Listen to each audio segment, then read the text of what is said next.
Hey guys, how's it going? Sorry, just getting set up a little bit.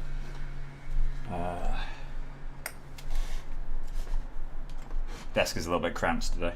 There we go. Yeah, so let's get you open. So we're back to grooming today. Obviously, we spent the last stream on, what was it, Tuesday? Spent the last stream doing a bit of modelling work.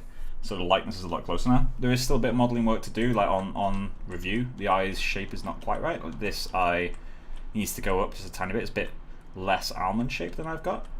Also, this is a bit pinched, which it shouldn't be. Like just this top section of caruncle.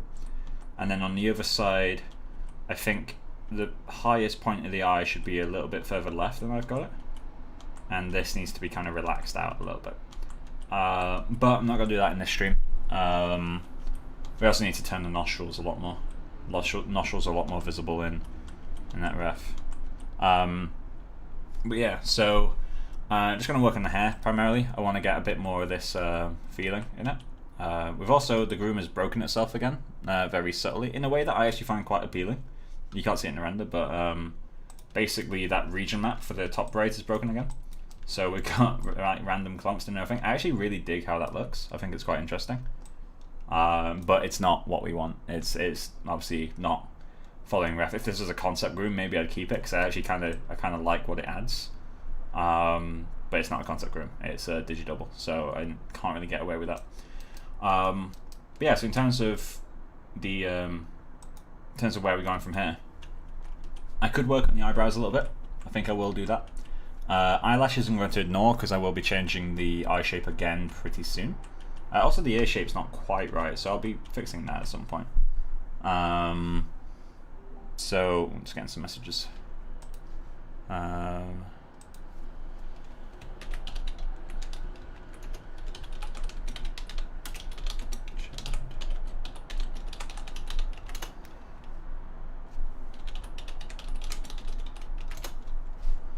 we go. Sorry, I just had to reply to someone. Oh, don't want to do that. Cancel. But yeah, so I'll work a little bit on the eyebrows, a little bit on the hairline. I don't think this stuff I'll be able to match just because the skull volume is different. I am still kind of debating if I want to fix the skull volume or not. It's quite a lot of work for quite little gain. It's just a case of me not trusting the reference enough. Just because in the other references, the head is already too big. Like in every other reference I have, the head is already too big. So I don't know what's going on. Maybe my focal length is wrong. Maybe my camera angle is wrong. Maybe I need to be like aimed slightly, like from slightly above. But then that would mean the rotation of the ears is off. So maybe not. It's kind of tricky to figure out. But yeah, so let's get on with it, I guess. So I'm going to start with a little bit of work on the eyebrows, I think. There's not a huge amount that needs doing. It's mainly density map tweaks, to be honest. Like primarily density map tweaks. So, and also some length tweaks on this inside edge. So I have to see how that goes. Yeah, let's get on with it. A little bit preoccupied today. Today's been a bit of a strange day. Obviously in CG there's been quite a few things that have come out, so it's quite cool. So Substance Painter now has full UDIM support. Which at least for me is going to kill Mari, I think. Just because the main reason I use Mari at the moment is for the UDIM support. I don't need the amount of power that it has. So given that Substance Painter is still, you can get perpetual licenses on Steam, I see no reason not to use it. Perpetual licenses for Mari are just like 1,500 quid or something. Same price as Maya for a year, which is ridiculous. Although Maya's overpriced, but still.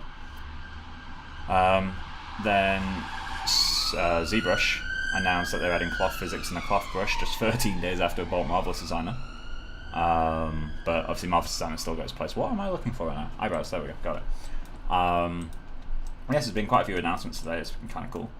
And I guess the biggest one for me is I handed in my resignation for NPC, which is a bit of a strange day. It's not something I was expecting to do, but things happen, so it's one of the stranger things for today. Been quite a lot. But yes, I'm a little bit preoccupied mentally. But I'm kind of looking forward to what's lined up in the future. Let's delete that guide. He's kind of unnecessary. Yeah, so density. Let's check out what we need to do. So definitely reduce the density here. We need to get a little bit of a round shape in there. And this side we just need to remove those two. Width might be off. Hard to tell on that one.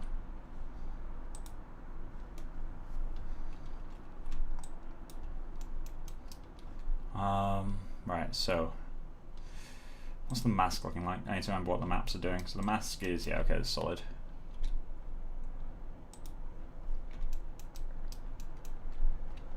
Cool. So let's God, my desk is so calm. Alright, give me 1 minute. I'm just gonna move everything. So how's everyone else doing today? And by everyone else I mean the one viewer that's currently watching. Obviously retroactively if other people join later on or see this video after it's posted. Hope you're doing well. Pop that there. Sorry about this. As I said, a little bit preoccupied. Right, so width needs to go down on this guy as well, but he also needs to be painted out. So let's go black. Black and burn. That is not what I was looking for. So you need to get gone. Get gone.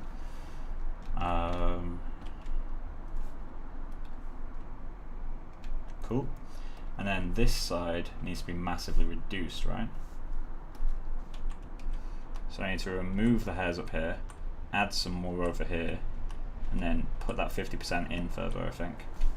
Well, it might need to go lower than 50%, we'll see. So let's just remove you. Save that. Just gonna set this to auto update. So just remove some of these guys. Cool. And let's get that 50%.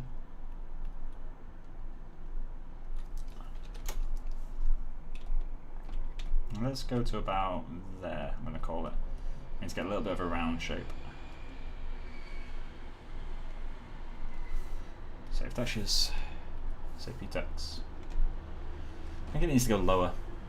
Let's consult the ref on that. Yeah, it needs to go lower. We also need to pull it out a little bit more, which I think I've already said. So let's just do that. And we'll need to increase the width there. So let's just save you. Paint you. That is not what I want. I think 0.75 is the value there.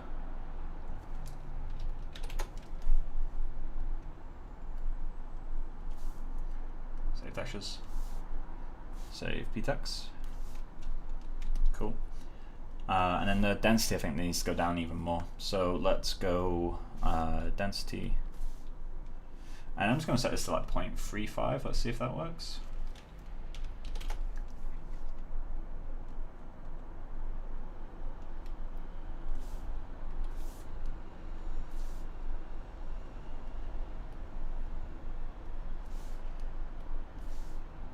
There you go. Save fetches. Save you. So where else does it need tweaking? So over here definitely we need to pull that completely back. I'm going to need to do some guide work as well. But let's just pull that line back a little bit. We can kind of see the line that we need in the groom, which is helpful. But basically what we need to do, I'm just going to paint black for now. I'm just going to do that. And then do that, I guess.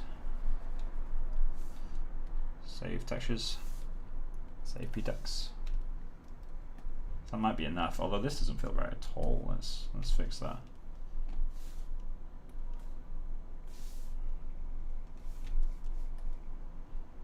Cool. And what else needs to change? This is the importance of doing camera lineups, if anyone's unaware. Because there's no way my eye would pick this stuff up on its own. I need to color pick whatever this is. What value is that? 0.1 that's supposed to be. Always rounds it by like the smallest decimal.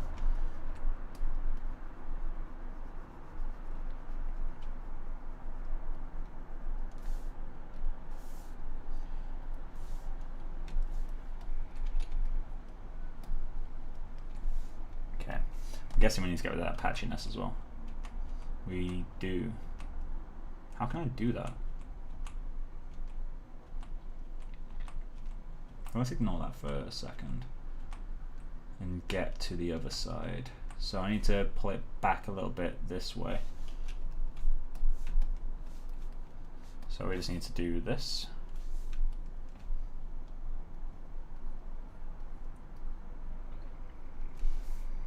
Save textures, save Ptex.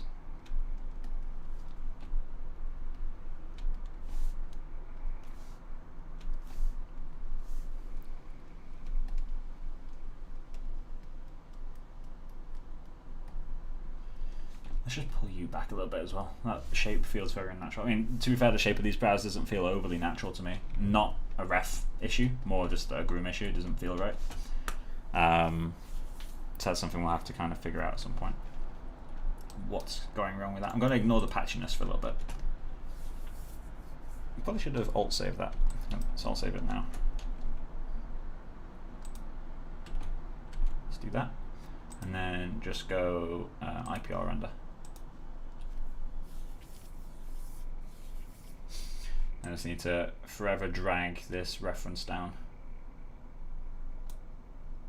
So it's A-B stuff. No, this should be right. Commands. While I wait for this render to start. Oh, I need to limit it as well. Just so it's not using my whole CPU. Details, Maya, set affinity.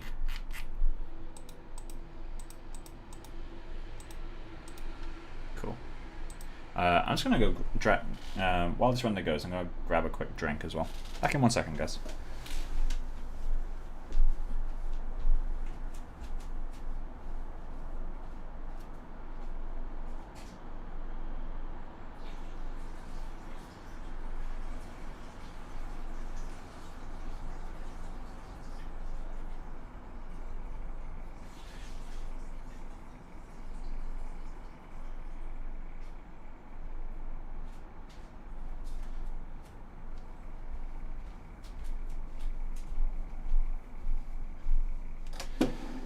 There we go.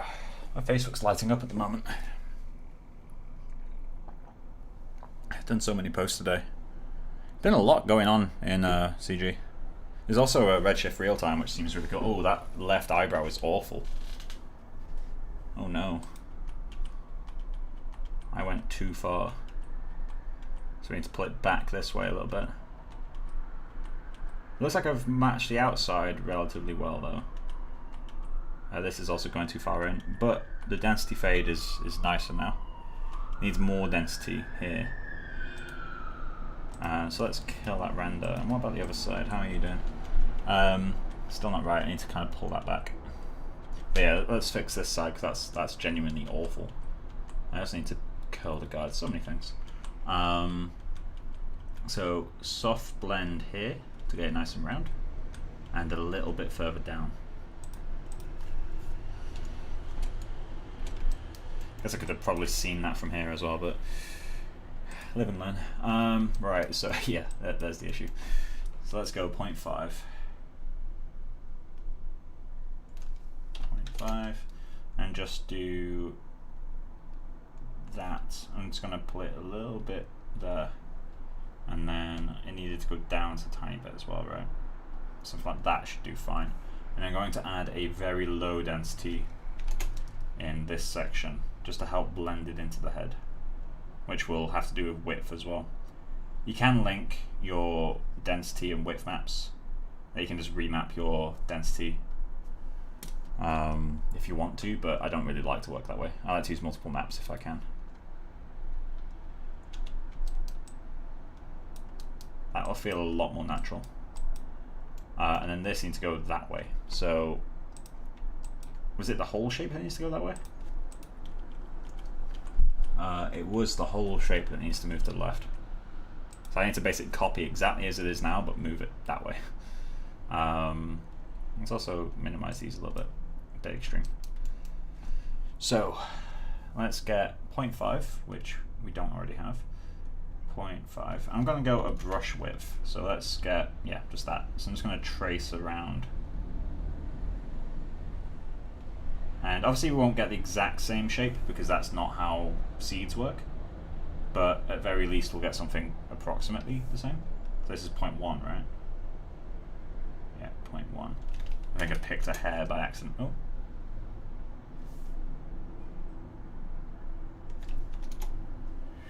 Come on. What are you doing now?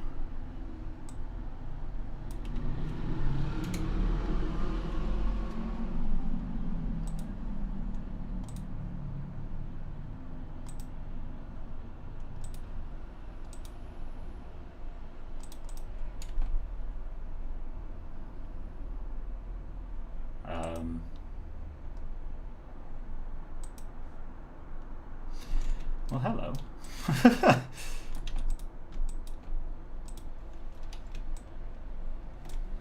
So you're hidden, but you're not hidden.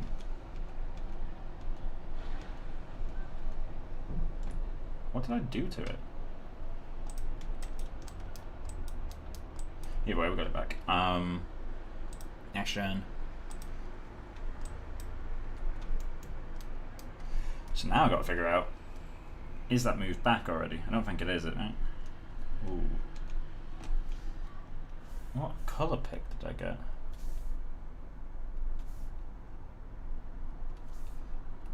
I must have picked a hair. Right, so 3-5 sounds about right. Oh my god, come on.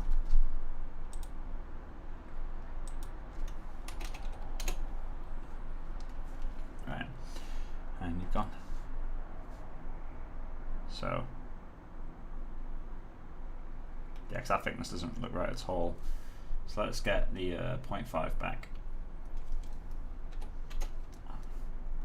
Just thicken you up. There we go. And then I just need to get black and just do, really? Just do a brush width again.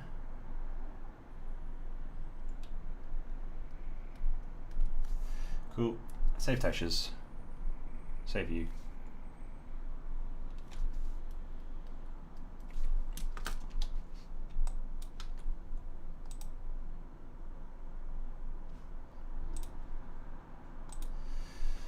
Right. 4.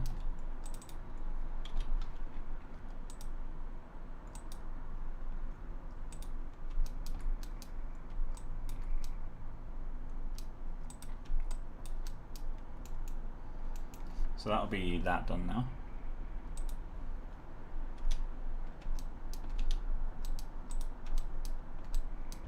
It's really struggling right now. What's it doing?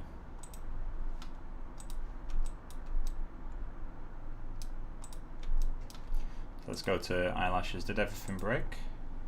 Everything broke. Alright, so let's just reopen the scene.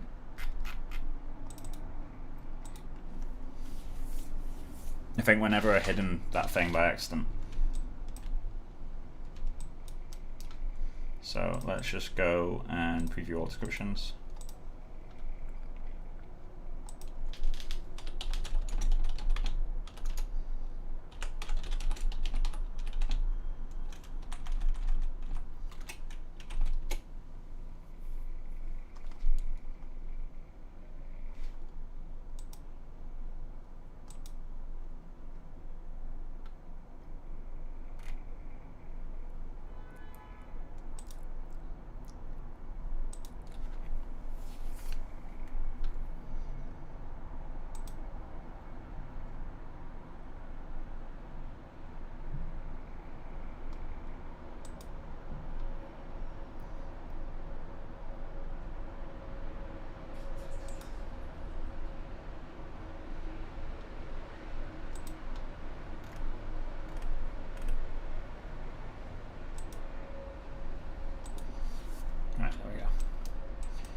So the question is, did it load the new map? And how do we figure that out? I guess we'll have a black line where the eyebrow ends, right?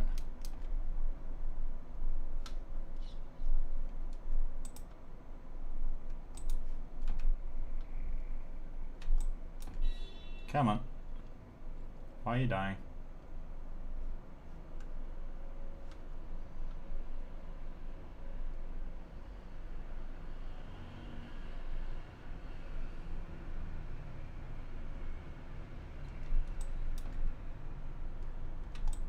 Right, there we go.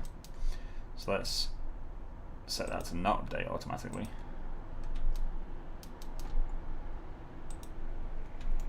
So there's a black line, good. Right, so that should be relatively okay. So I guess we do a test render. Render cam. Cool. Give that a quick test. IPR.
So I think the next thing we have to fix is the end of the right eyebrow.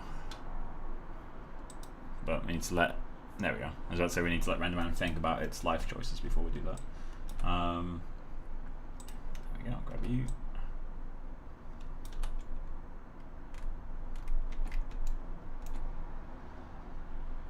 Right, so.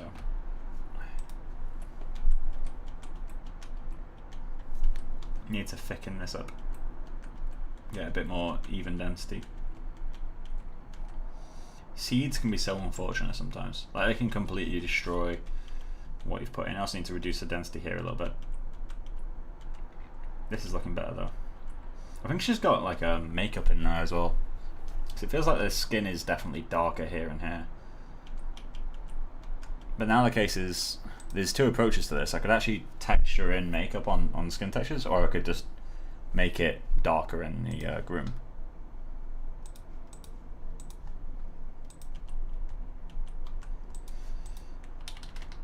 Right, so let's focus on the left eye. I want to get one eyebrow sorted and then move on.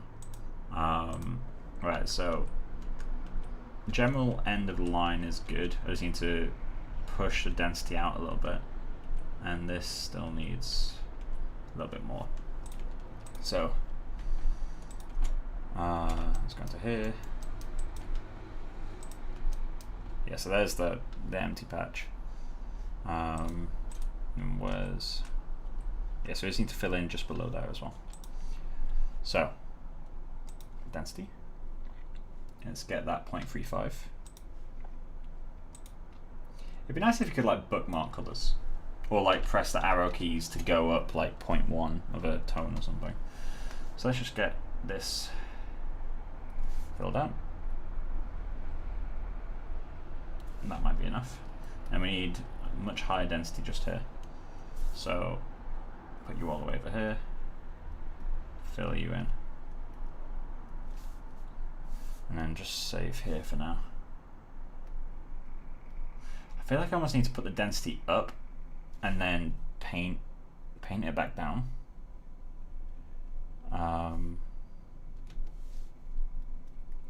Yeah, I feel like I should do that. Okay, so trick time. Double your density, which will give you this, which is too much. But then what you can do is go to flood fill, set this to black, and set opacity to 0.5. 0.5.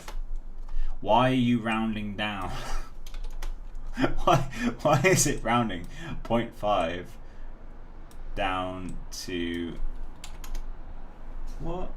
Alright, do I need to do this? 5001. 51. You are close enough. And then just flood paint it. and that will halve all the values, but because we've got double the density, we now have the same density we did earlier, and we can paint one where we need more hair. That's my favourite way to fix this sort of issue. Because now I can just go boop, boop, boop there, and save that. And now I've got more hair.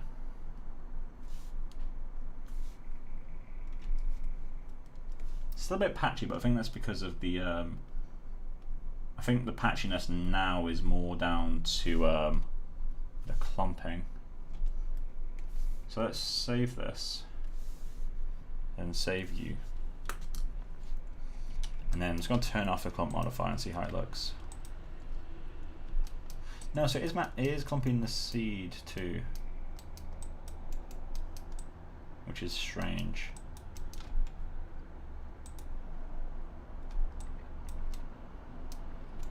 This needs filling out a bit.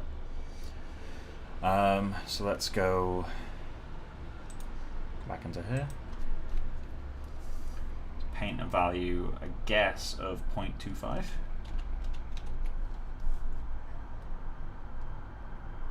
Just fill that in a little bit. Save.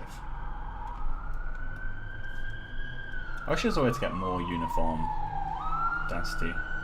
So I know technically uniformity depends on having a white value, because it makes it uniform and gets rid of the hairs it doesn't want. I don't know why that added hair. So what I'm going to do is just paint, because we're now in that horrible stage of just matching what we want. So I can just place a dot there if I want to, and that would probably add like 2 hairs. It added 1 hair. Wow, that was really unlucky. Do I need to increase my resolution a little bit? Let's go to 40. Apply, accept, and save. Yeah, I did.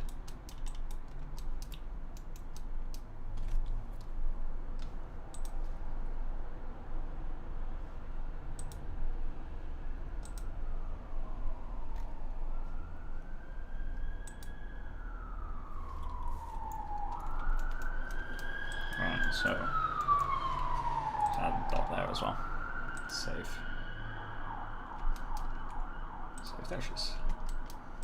Right, so we know we need to change this side, so I might as well do that. I definitely need to flatten the groom. I don't know how much the mask needs to change. Maybe the mask doesn't need to change that much, to be honest. Need to bring the density down there a little bit. So that's a little bit too much. But then I think just the guides need to come physically down. I think that will do more work for us, because they're just traveling straight out. So what I'm going to do is go back into density. And what value is that? Good lord. It's going to be like 0.1, right? Yeah, 0.1. So I'm going to set that to 0.5. And I'm just going to paint through all of this again.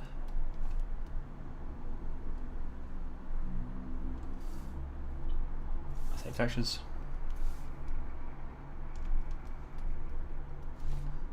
Cool. And then we're going to need to just do this.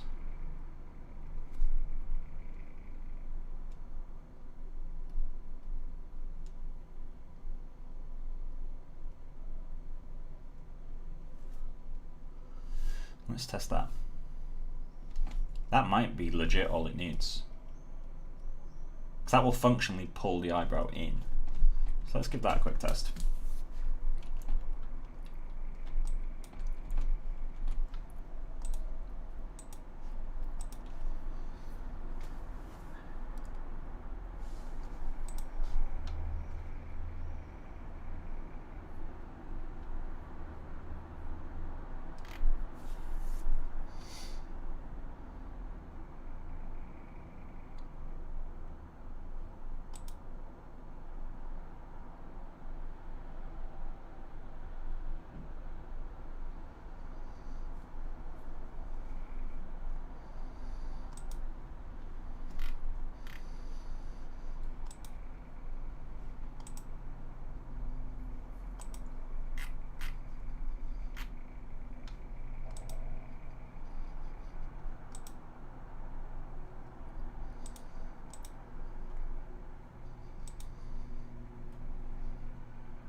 Really is slow.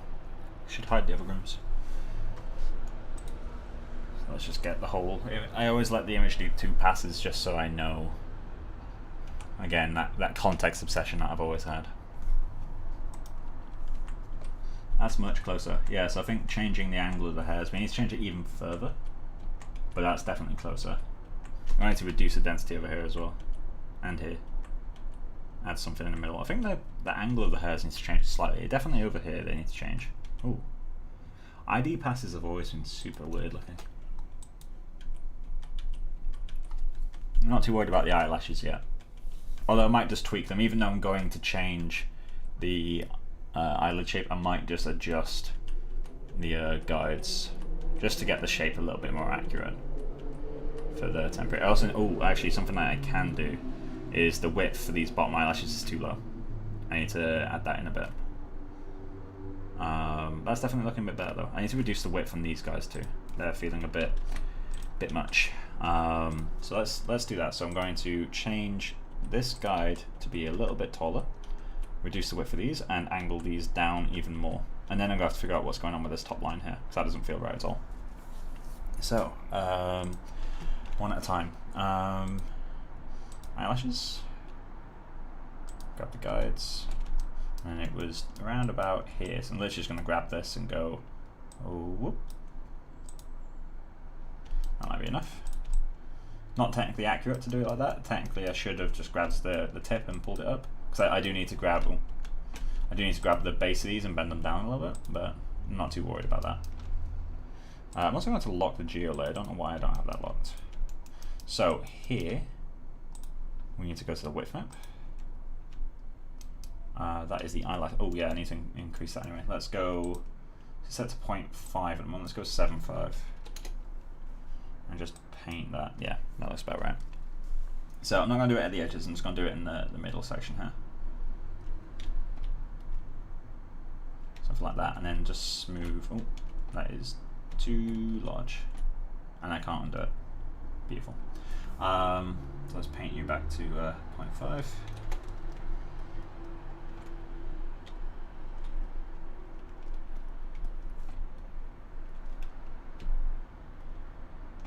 Why is the blur radius so big?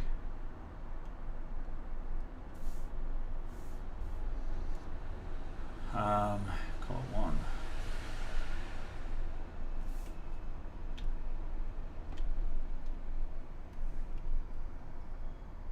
There we go. Oh, I need to do the same on the other side, what I'm thinking. Paint back to you, cool. Let's just go 0.75, please. I also should probably turn off color management, because visually it's kind of confusing to look at.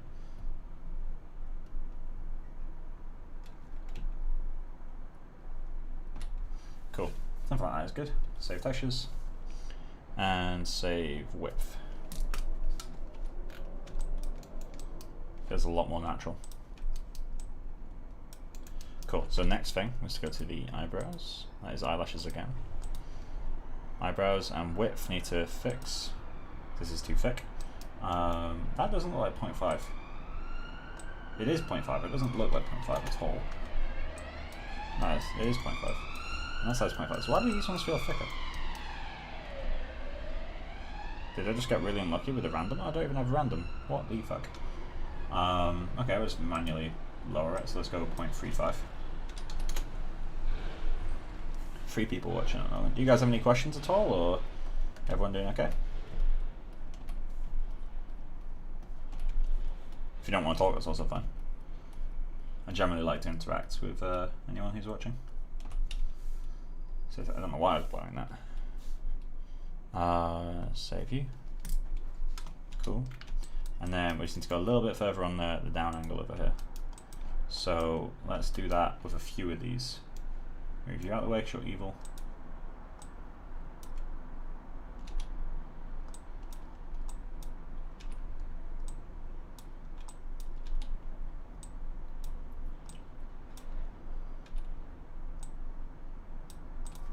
Cool, so let's update that.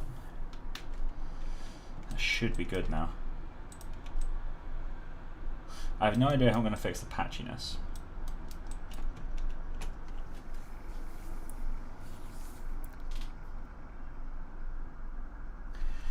So that's the scene saved. I'm just going to hide the grooms that I don't need. I'm going to keep Peach because actually you're kind of helpful. Let's just do a test render with you. IPR. I should start the render a little bit quicker.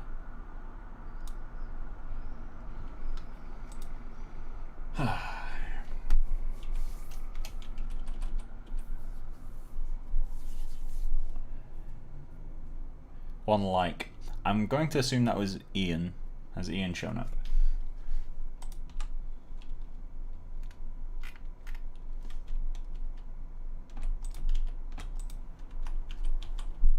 Whoever it was, thank you.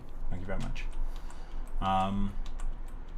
Next thing to address is this area. I think that's the one that's distracting me most now. These still feel too thick though.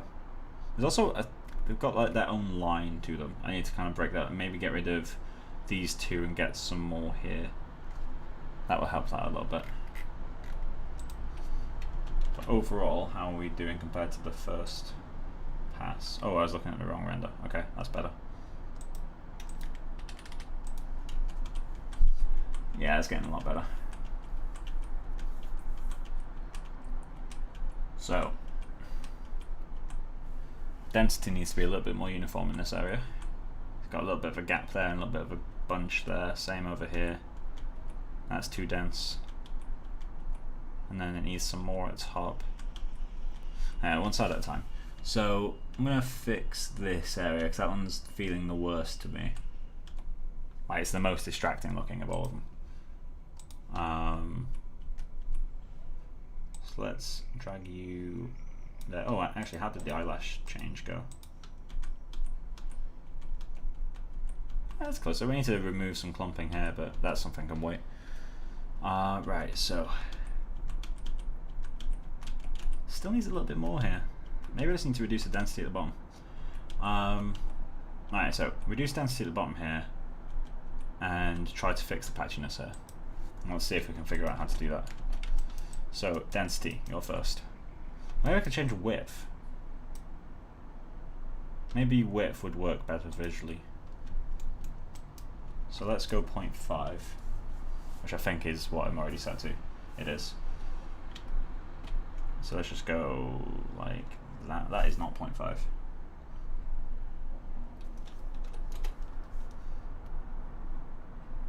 Let's just do something like that. Save textures, save width, and then let's reduce the width, the density as well a little bit. So let's just go 0.2, I guess, and just go like that. So that should reduce it, and I'm also going to smooth it, so we get a little bit of a fall off. That added more. Why? Okay, so let's go 0.1.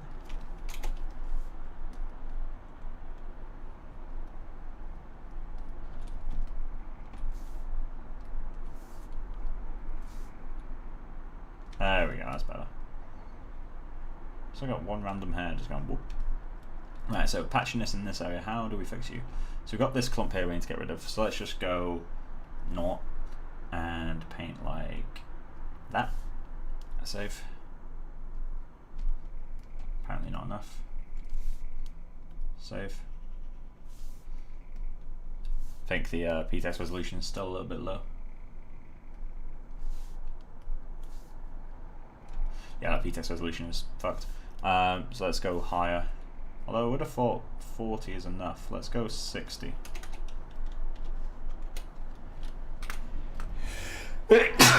Ah, bless me. Apply, accept, and resave.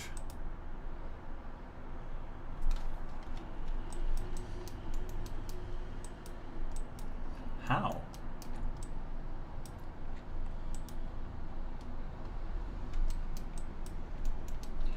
How do you exist?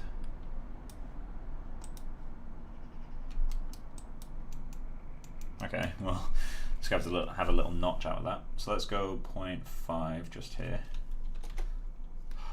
I hate that. I don't know why that's happening more today. Maybe I'm holding my pen too low or something. Let's just go like that. Save. Right. So, patchiness. How do we fix you? Actually, is there anything else I need to get rid of while I'm here? Need to pull the hairs back just a little bit, just there. And then the height. I think that's a guide thing. So let's go that to 1.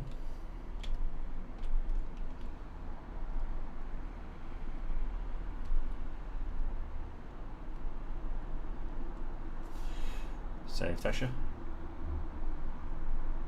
And then you need to come back a little bit. So let's just go north and do that. I don't know why that added back up, kind of strange.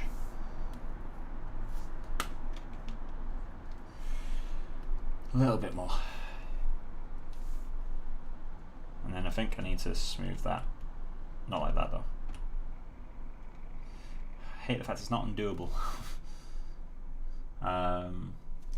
Well, it's not undoing properly. Something's wrong with my myosine, I think. So I've been having a lot of issues for a while now. Save that.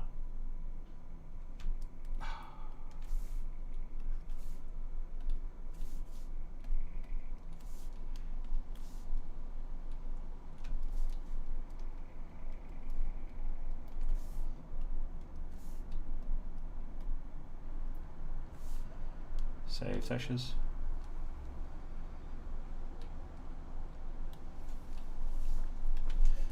So we definitely got a bit too tight of a clump just there. Although we can reduce that in clumping. Actually, I think part of the issue might be the clumping. Let me try something quickly. So let's turn off modifiers, go to clumping. Part of the issue's in clumping. Okay, cool. So I just need to reduce the clump map here. That will help quite a lot, actually. Do I have a percentage? I do have a percentage. Maybe I need to lower that a little bit. Let's set that to 50. Ah, that's too low. 60. And then let's just paint out. Paint you out. So, black. Let's do that. Save textures.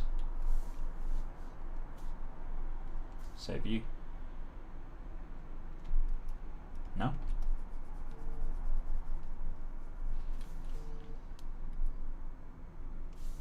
I think that worked. Cool. Save you and save you. Still a little bit patchy. Definitely better than it was though.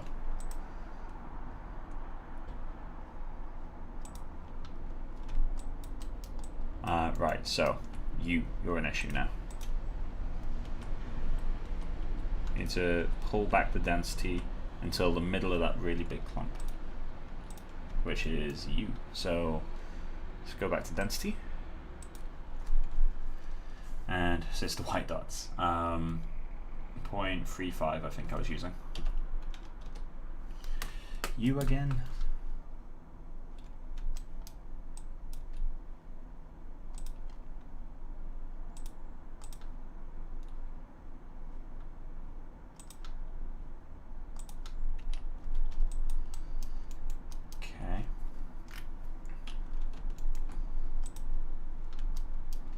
So let's just go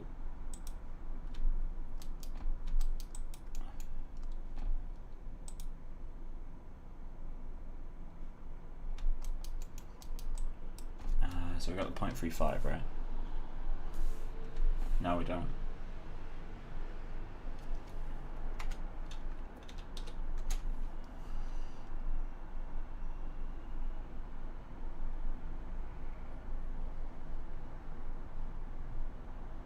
So normally they don't have to look this patchy, but apparently Action's just not having a nice time with me today. That is too low. So that's 0.5 maybe.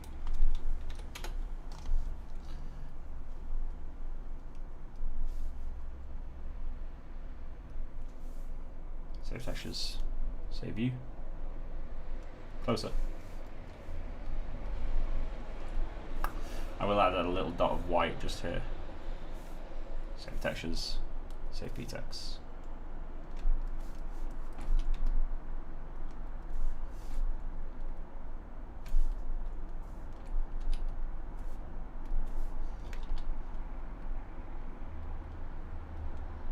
Do something like that.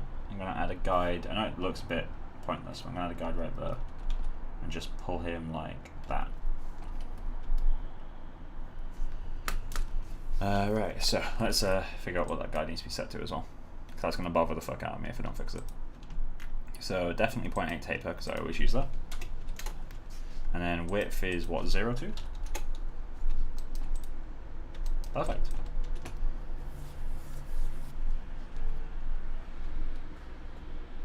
Access VFX is really kicking off today.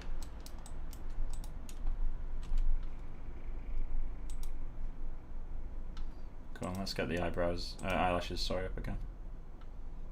And then Peach Fuzz. Where are you?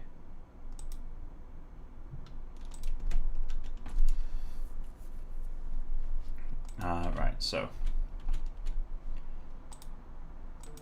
that's a preview render. I'm going to regret that. Oh, I'm really going to regret that. I need to kill us immediately.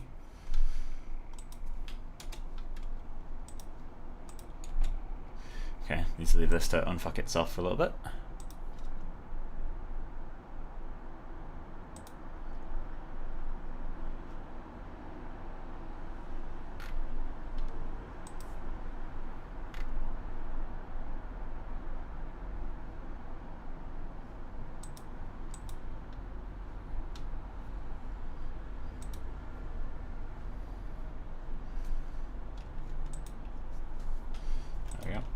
So, renderman IPR this time.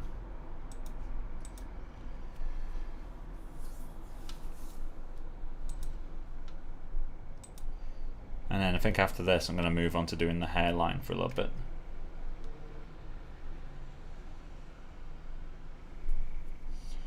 As always, let it do 2 quick passes.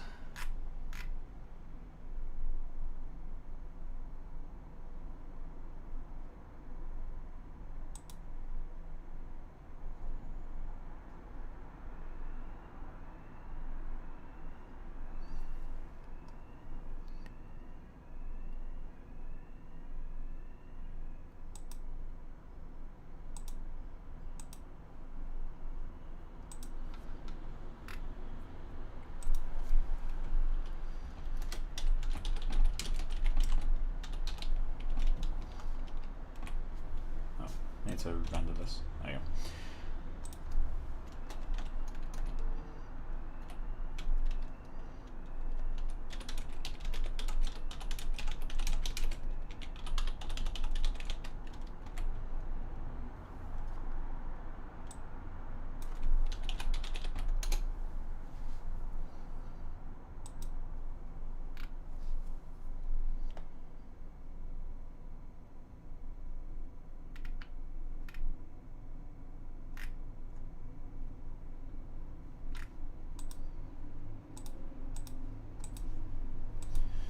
Let's kill that.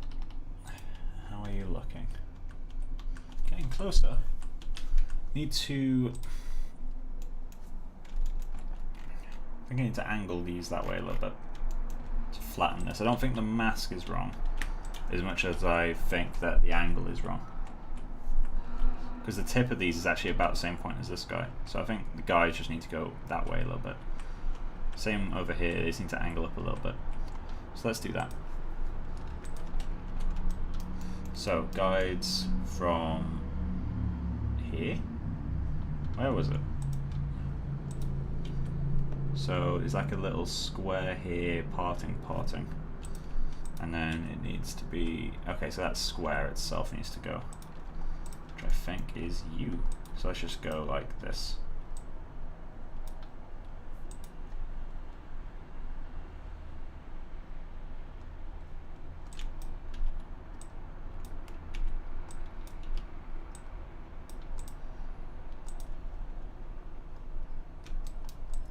You got an update or no?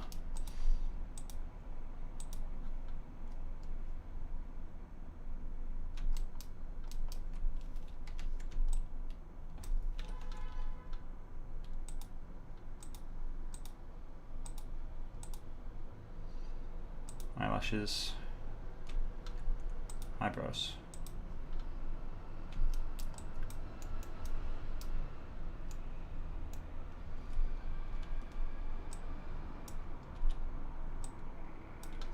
Just do something really extreme like that. Yeah, it's updating. Alright, cool. It's just really struggling for some reason.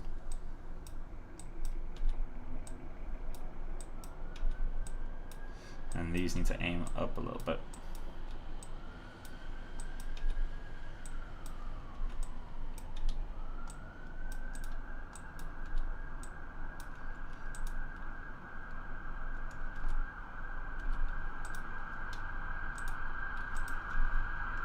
That looks like it'll work a little bit better. Let's give that a go. And then what was the other eyebrow looking like? Got that random clump we need to get rid of. Other than that, we're looking okay. Nothing spectacular, but well enough. Yeah, this bit needs to go down.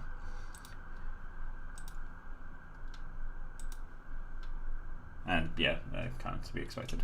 So let's just set this to blur. What radius are you?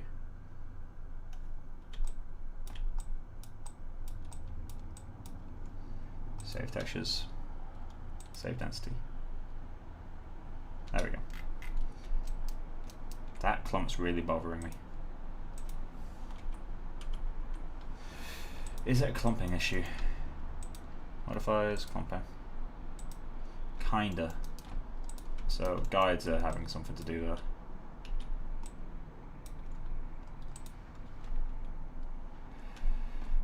Why are you doing that?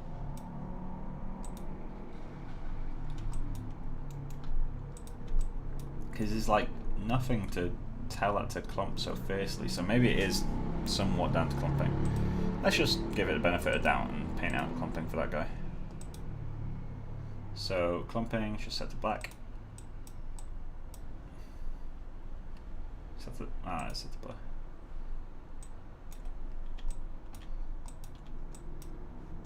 Save textures.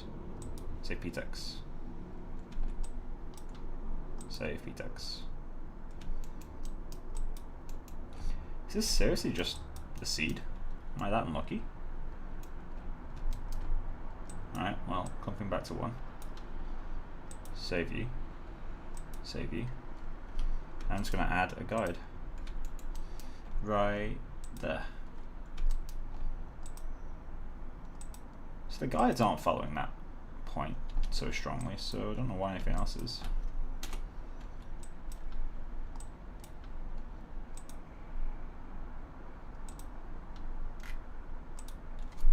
0.8, 0.02, and let's just do that. That should help a little bit.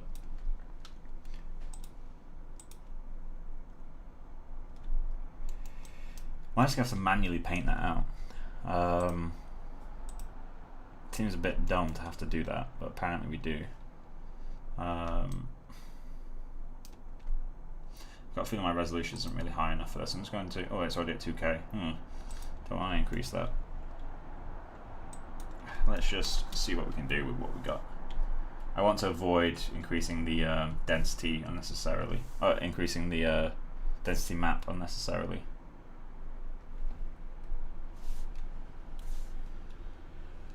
If in doubt, just paint it out, I guess.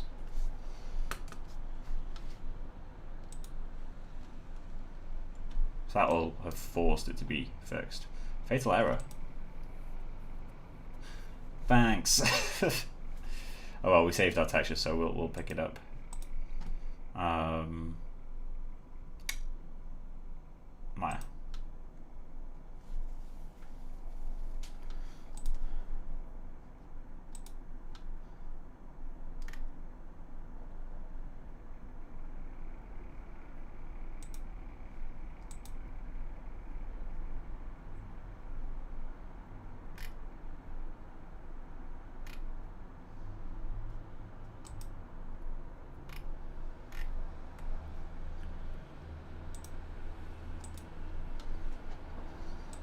Right, so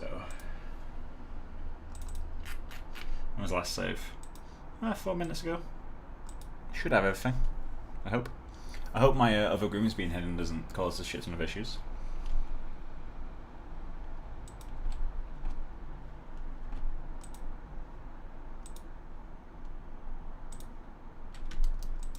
Let's go extra. Show everything. And then let's just update all. Leave that to think about his choices for a minute. The bun is what kills it at the end. I'm just hoping they all work, because sometimes if Maya saves with groom is invisible, then it can fuck everything. I've had it happen a few times. It might just be correlation, not causation. Like, maybe I've been quite unlucky and it's corrupted when I've happened to have it hidden. But I've got a feeling something will have broken. Which would mean going back another save. But it's fine, because we can recover all the maps we've been painting. Looks like it's worked. Obviously this one was broken at the start of the stream, so I'm not worried about that. Yeah, looks like it's worked. Alright, cool. So now we have to check. That looks like it's fixed as well. Let's go into our eyebrows and just go into the paint map. Oh, I've got this set to update all still. Let's give this a moment. Switching groom shouldn't reload that groom. That seems like a bit of a dumb move to me.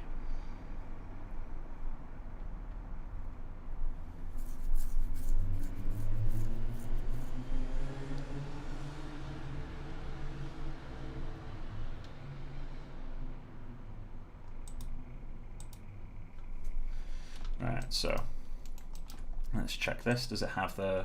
It does, perfect. So let's just resave that just in case it didn't work.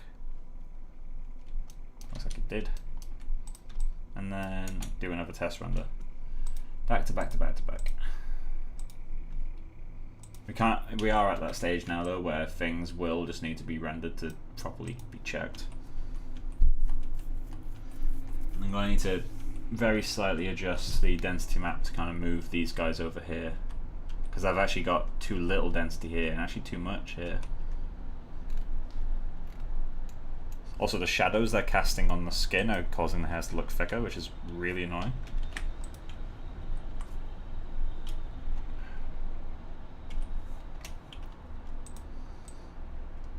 Put that there.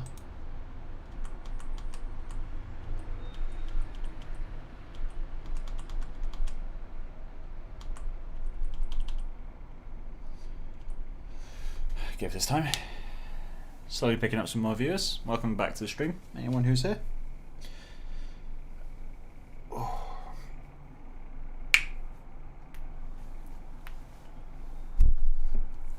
Almost exactly an hour in so far.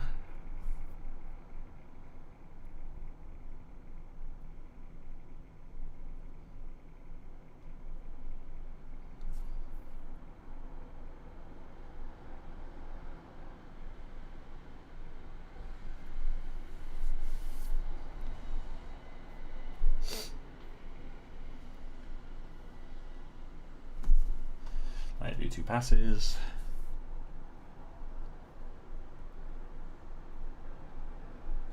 Cool. You suck, Cassie says hi. Hi Rebecca. Hi Cassie. Hope you're doing well.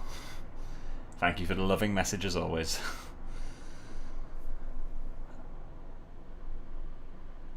Also all you other viewers say hi. You don't have to if you don't want to, by the way. If you want to stay anonymous, feel free to stay anonymous. So, why is this clump still here?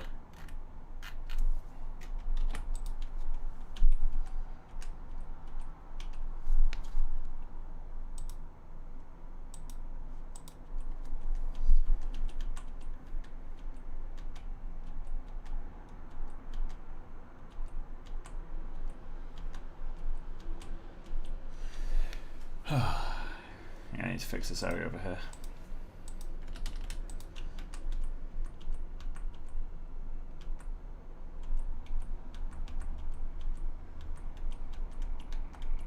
I need to reduce the density in there too. Subtle though. This area is the area that's kind of giving me the most pain right now. I need to get rid of that fucking clump. Right, so Maya. You are the bane. Because you're not in the map. Why are you here?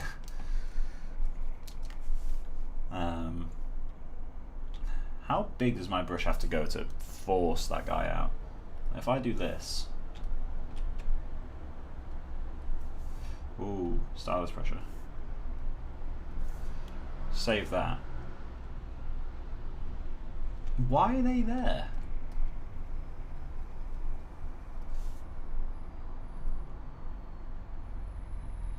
That's what it takes to get rid of them. Incredible. Okay, so now let's fix what we've broken. But we're going to have to do it incredibly slowly. So like that might have already been too much. So we need to figure out where those hairs are coming from. Or maybe they were just cached weirdly.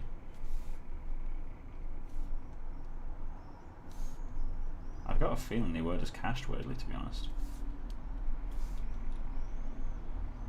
They're starting to come back now.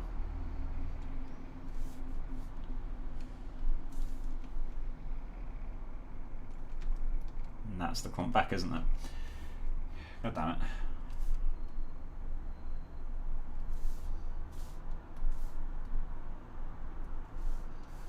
Save texture.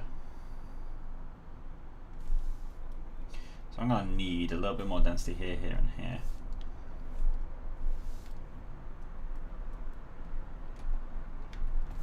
Again, let's just always check that our clumping modifier isn't doing this. I'm pretty sure it isn't. I'm pretty sure I'm just really unlucky with the seed. Oh, it is. Was I being an idiot this whole time? I think we need to crank up the oh yeah, he's on 5. Yeah, that's fucked. That needs to go to like 30. There's our issue. We found it. Save. No? Really?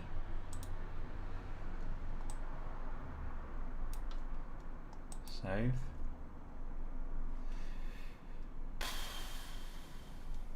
Why you do this? Okay. Let me do a few things. Edit and assign. So this one's only at 1, 2, 4. So let's do 2048. And then edit and assign textures. So that'll give us a little bit of a blur, which we don't want really, but that's fine by me. We can just do that. Save textures. So why are you doing that?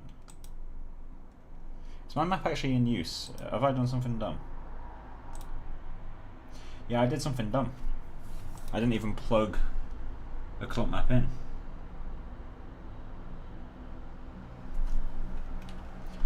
So what we need to do is replace that one with clump or one mask. And then the alternative is 0. Apply. Accept. Yeah, I did a dumb. This whole time. We've not had clumping. Or clumping maps. Alright, so save textures. Save you. That looks a ton better.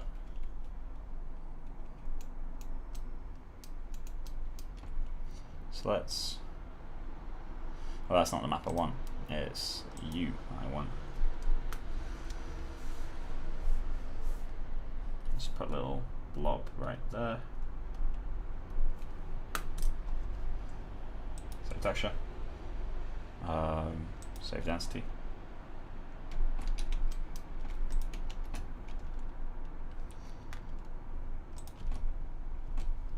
Cool, I'm gonna alt save that as well.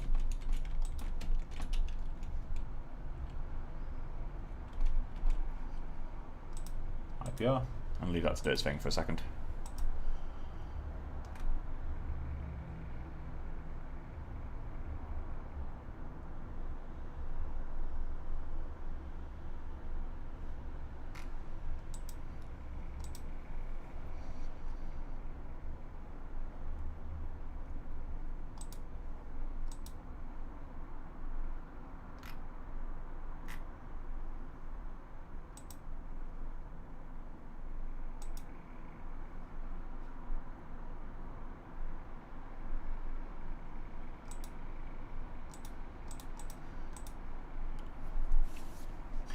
Oh, I should have probably got that up.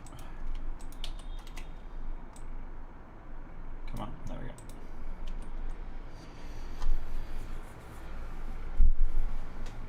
Where's my water? There it is.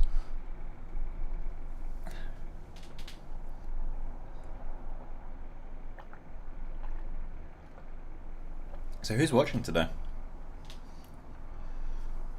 Any of the usual people here? Ian, Workflow, anyone like that? Oscar?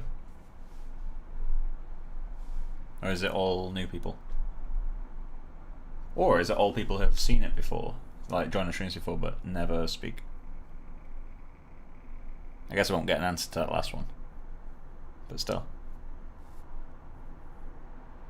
If anyone has any questions, do feel free to ask. I'm more than happy to kind of divert the stream for a little bit and cover any topics that people want covered. That looks so much better now we got rid of the clumping.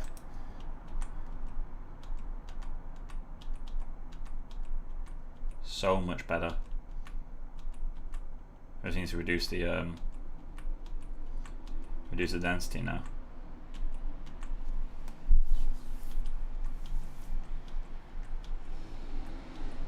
We need to also stand up these a little bit more so they're sloping over too much.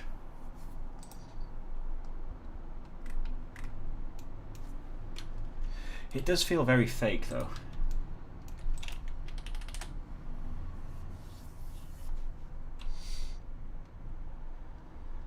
Really love RenderMan subsurface. It does such a nice job on eyes. This is like 99% RenderMan and 10% my setup. Like it does a really good job.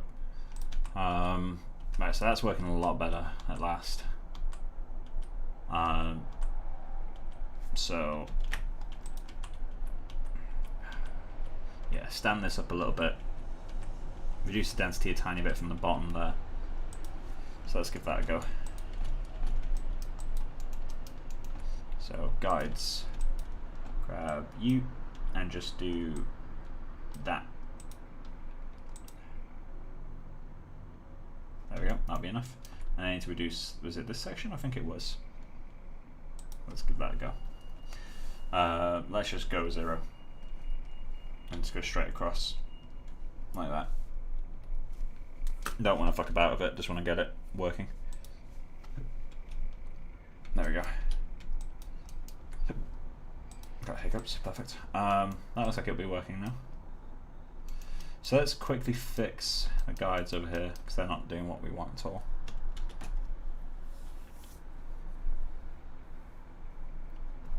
So, eyelashes. Yeah, so we just need to go into these guides, go into the guide tool, turn off lock length, and then just grab these first CVs, do something like that.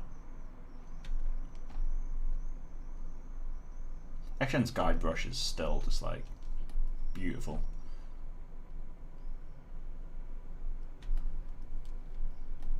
The way it lets you select like through like crowds almost of guides, like it's really good at deciding what's intentional depth and what's you know, areas you actually want to affect.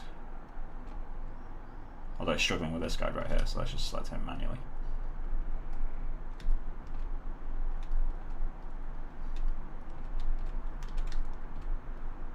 Just do something like that. And then you're a bit kinked. It's really struggling.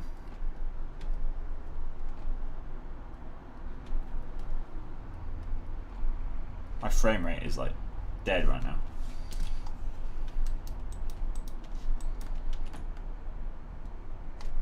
And check Task Manager. It's burning up RAM right now. What's it doing in the background?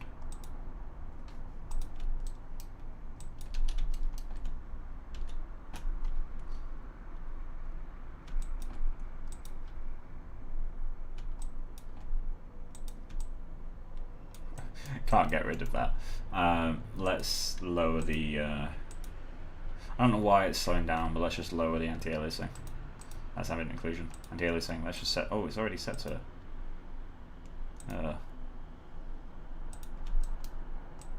Not sure I'm happy doing that.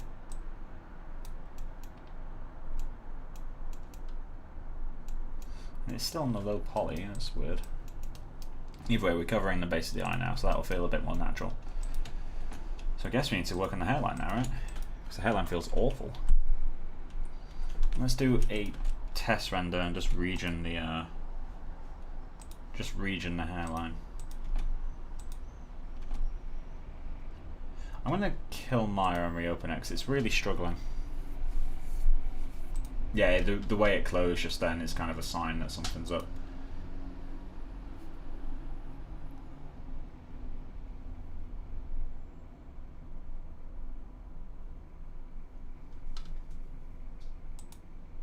So it like snaps closed when you it's hard to describe it. It like really does snap closed when it's struggling with something.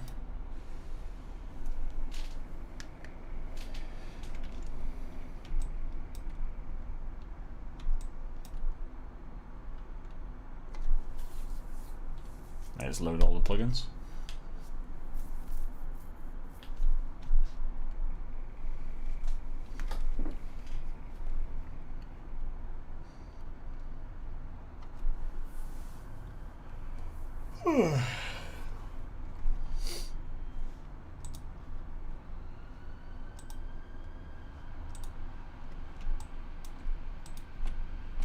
No.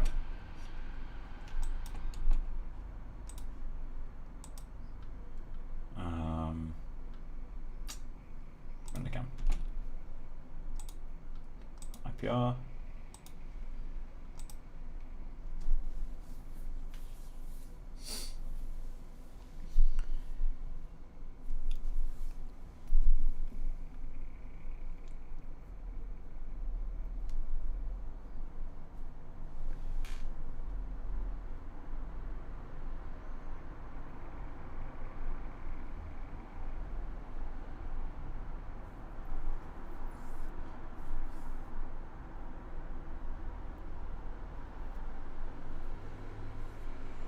Right.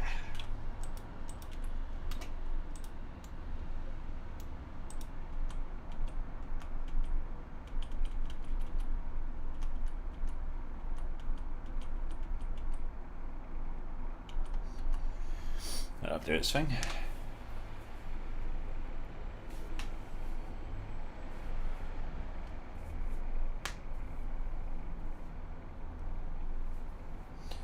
Still have no idea when I'm going to do the skin specular work. Because I don't really know what I'm doing when I get into that bit. Well, obviously I know how to do specular, but like I don't entirely know how a skin spec map should look. I can look at breakdowns online of like assets like Rachel or something. I'm sure they've probably shown a spec map. But it'd be cool to see kind of the professional workflow for them. Alright, so I'm just going to let that do its thing for a second. I'm going to need quite a large region for this one just because we want to get hairline. That's fine. Oh, we kind of want this section.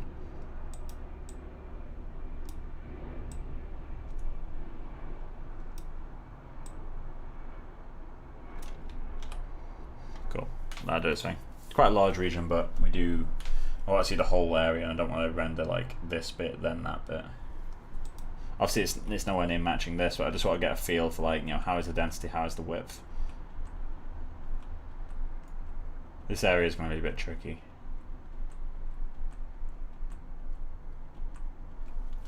I feel like I need actually pretty much all of this hair on the sides kind of. I mean, I need to get this flat line. I think that's quite important because this feels, in a way, it feels more natural, but it's not what the ref is doing.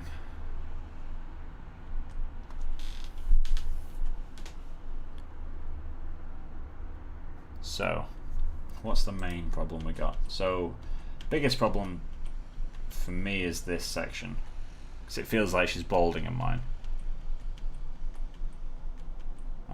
The clumps aren't reading correctly, so I need to like pump the density in this region, including here. Other than that, this area is speaking out to me as kind of worrisome. I feel like I need to pull the density forward as well. Oh, here it's fine, but on this side it's nowhere near. Which is, you know, it's fine. It might be that a hairline is way further forward on one side. But yeah, the biggest issue is definitely this middle section. It makes her feel like she's balding in like the weirdest pattern. I'll get back to this section soon because I need to change the density of the middle of the eyebrows because they're not too far off. I think this section's kind of bothering me a little bit, but most of this is reading now. It's just these kind of end sections aren't working. But yeah, so let's get that density right first. I think the hairline is okay, it can be brought forward a tiny bit, and then here it needs to be brought forward quite a lot. So let's do that. And luckily we've got a groom called hairline, so let's go into the density. Yeah, so I just need to bring that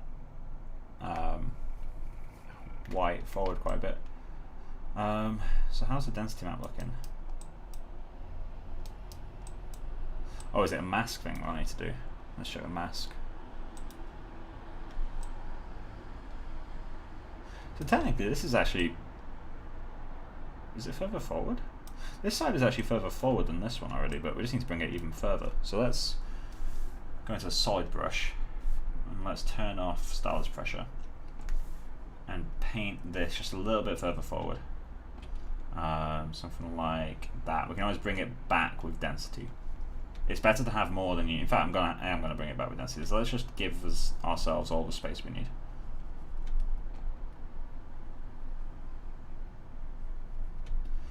So this is more than enough, but let's just do that because then we can add really small thin hairs out here.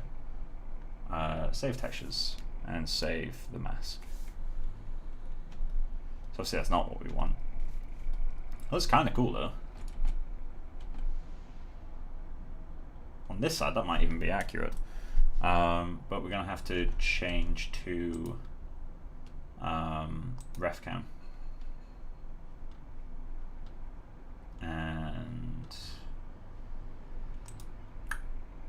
I need to add a hotkey.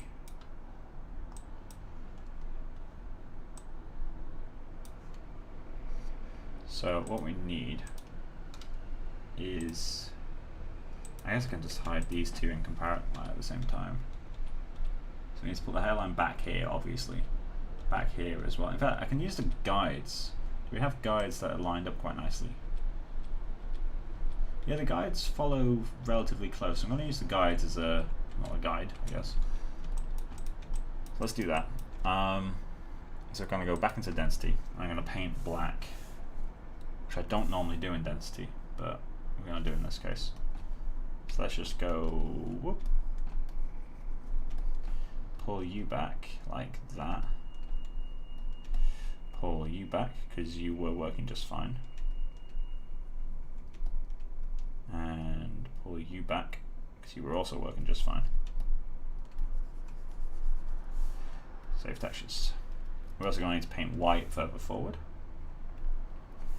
So again, where's the bit that needs to, so it is this section.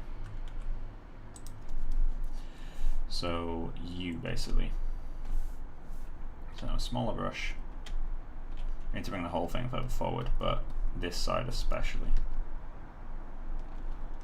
And let's just blur that a little bit, which will simultaneously remove and add some density. But it's nice to have gradients from time to time. They are quite helpful. Save textures, save you.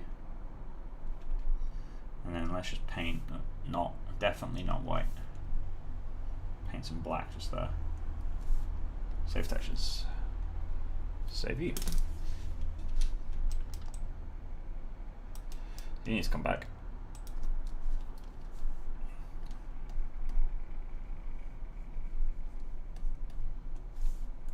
Save textures.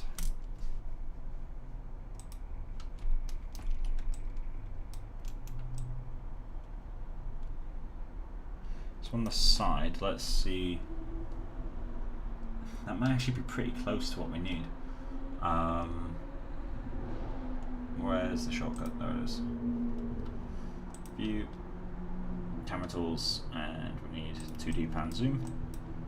And all we need to do is just hide these two. Yes, that can come way back. This section here can come back.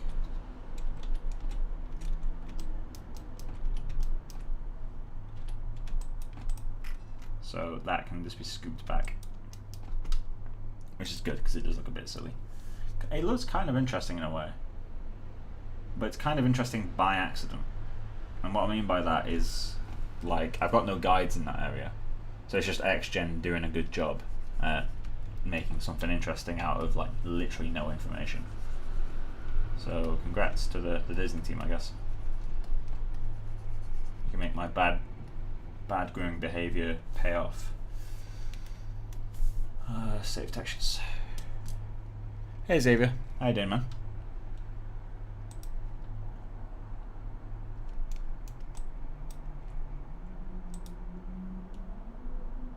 I know we're friends on Facebook. Have you ever come by these streams before? Because I don't think you have, right? If so, welcome to the streams.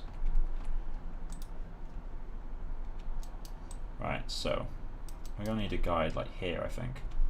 Let's check that ref lineup. Yes, we need a little bit more stuff going on here. I'm gonna need to render that check. I feel like I'm gonna need to pull this forward a little bit. So let's go render cam, and then just do run an IPR as always.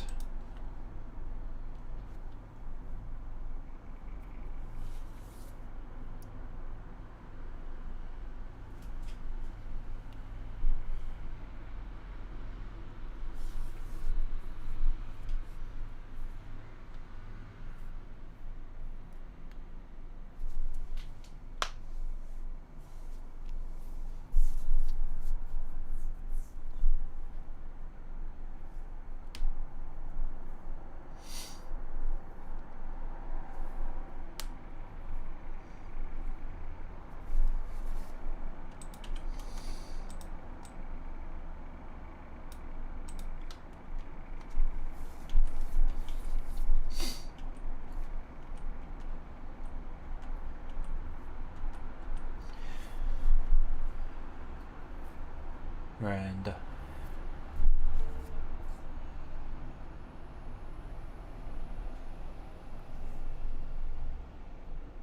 Yeah, you've got a very recognizable name. I don't know if we've ever spoken on Facebook, but you've got a very recognizable name. I don't think we've ever spoken though.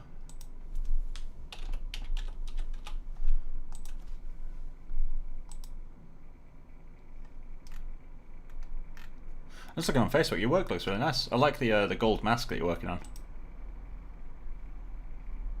Like the banding that you've got in it. I can't really describe the right word for it, but I think it is like a banding type thing, especially on the temples. Looks really interesting.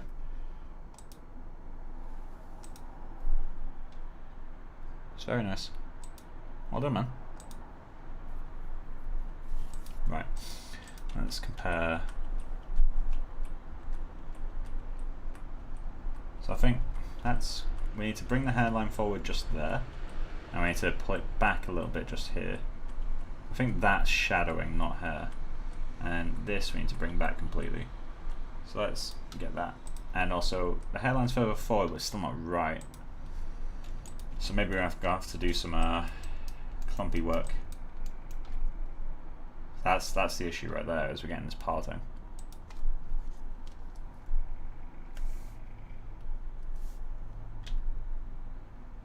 So let's just fill this in a little bit. Got a feeling we're going to need to artificially increase the density in this area. It's like double the density of the groom and then do the half thing that I did earlier. If you don't know what I'm referring to, basically one of the tricks I like to use is if my density is too low in one area but I've already painted white, what I like to do is double the number in the density and then flood fill the texture to black but at half opacity, and fundamentally you end up with the same density that you started with. It's quite a nice little technique. I can't remember if I got it from someone at NPC or if I kind of just randomly stumbled across it myself. I think I randomly stumbled across it. I really can't remember. Maybe I took it from someone. I can't remember.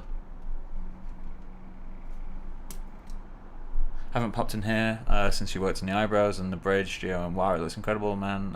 Astonishing, really. Thank you very much, man. I'm just faking my way through the whole thing, don't worry. We need to pull that back. Save.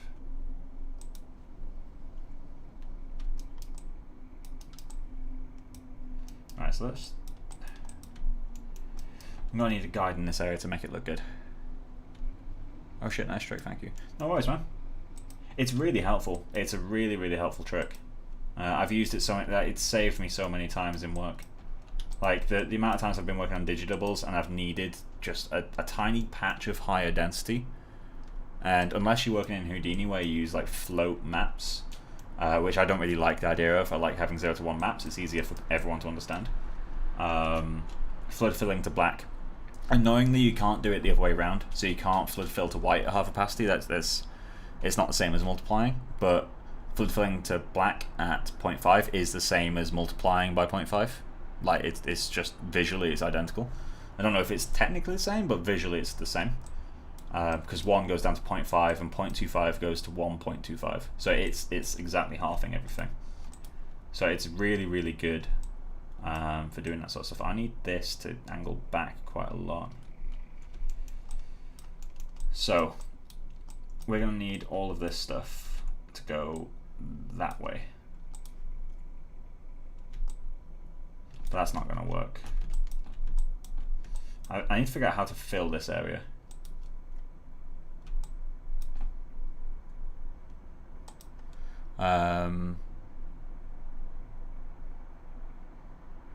Where it puts the value at 2.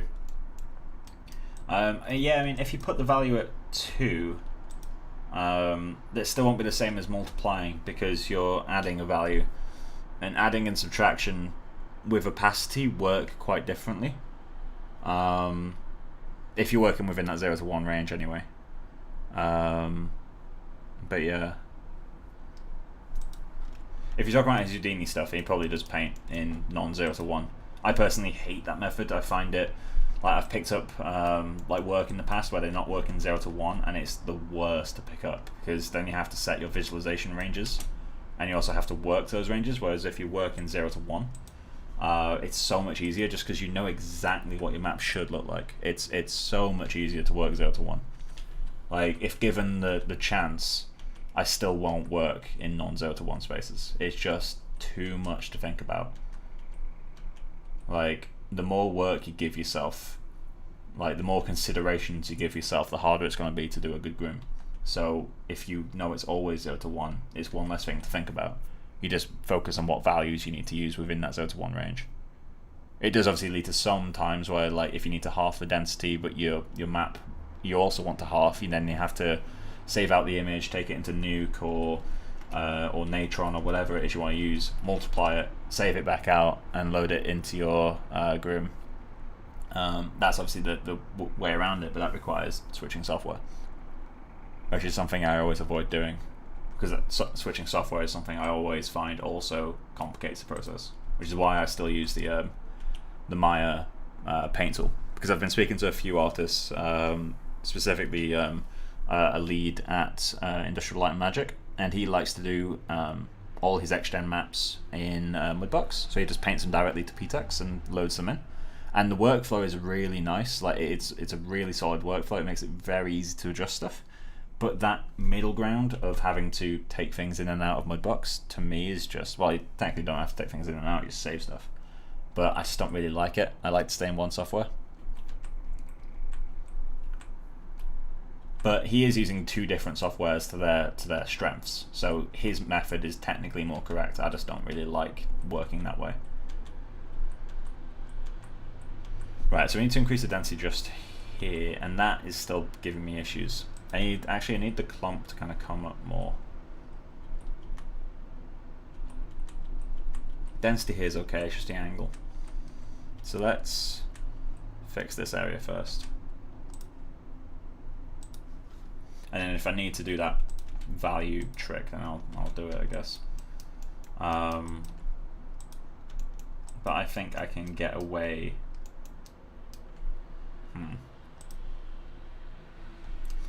Maybe I can't. Let's just add a bit more value up here. So let's go 0.5. Not 0.5. And just add that in. Save textures, save view. Nope. Paint 1 in. Or maybe I just need to pull hair from further back. In fact, that would be a lot better to do, because I'm really forcing stuff here. So I'm going to put that back to 0.5, which would be like infinitely more accurate. Did I just get that exactly 0.5? That never happens. So let's just do that.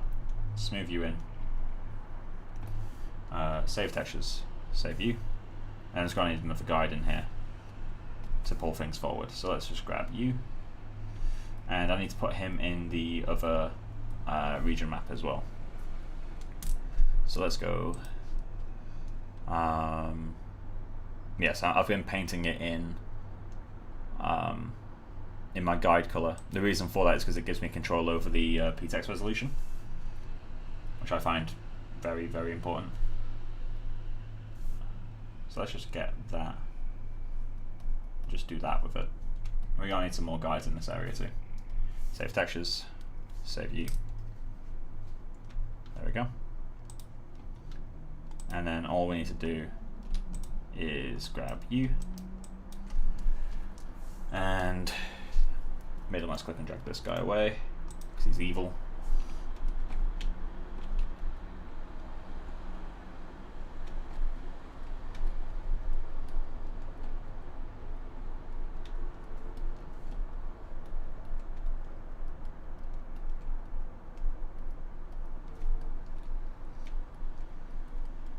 Pranav just sent me a post from British memes. Love it.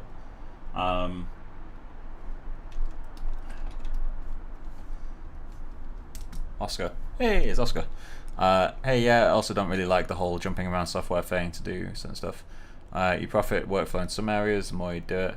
Yeah, that's the thing. Like, sometimes switching software is beneficial. So, like, if you're doing cloth, then there's no doubt that jumping between Marvelous Designer or now ZBrush, but still Marvelous Designer is going to be king for a while.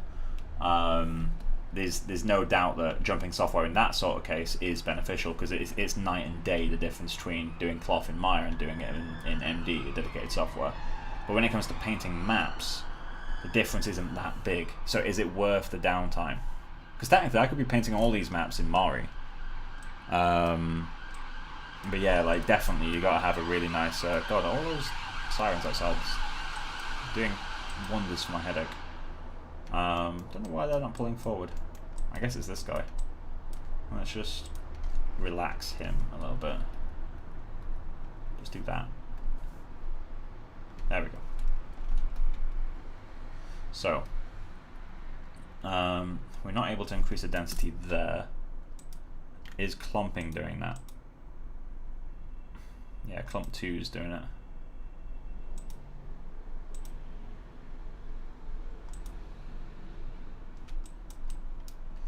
I don't want to just reduce the clump 2 in that area though, because that's not how that works. Okay, so I'm going to show you guys how to do the double density thing, so you can see it actually in action. So what you do, I need more density in this area, but my map is already set to white. And I demonstrated this earlier in the stream as well, so sorry to anyone who's seeing this repeated. But yeah, I need to increase the density in this area just to fill this gap. The easiest way to do it is to double it, because then all the numbers, you know exactly what you need to put. But I can't paint higher than 1, at least in Maya. So what I can do is put this value to exactly double what it currently is, which is 280. And that still doesn't get rid of the hole, so we are going to have to do a bit of work, but it will help. So we've got that, which is double density now. Which in a way I kind of like, but I'm going to go back and change it. So what I do now is go into my density map, go to flood and set it to black. Once I set it to black, set the Opacity to 0.5, which for some reason gets rounded every time. Let's try 505. That's as close as we're going to get. And then it's flood paint. So now all these values are exactly halved, or close to exactly halved. Save that texture, save this ptex, and now visually this and what we had before are identical. It'll be reseeded, so the hairs will be in very slightly different positions because it's not the same hairs, but it's very close to being the same hairs. So now I can just go in and paint one where I need it. So I'm just going to go and paint like that. I can save that now. I'll have to blur that, but I'm not too worried about blurring it yet. Save that, resave the ptex. Now we got more density just where we need it. That's the way I like to tackle it. Actually, that kind of helped. So now I need to go in and add a guide right there. And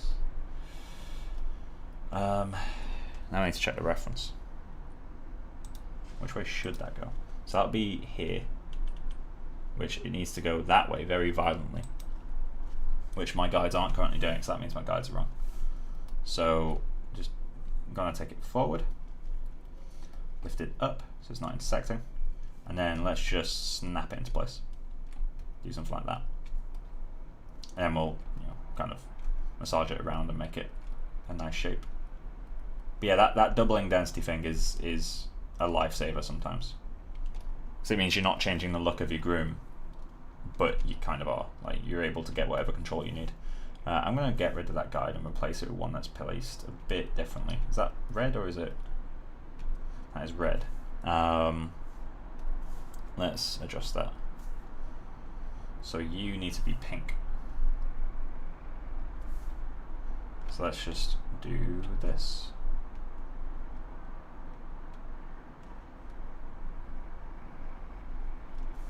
Cool.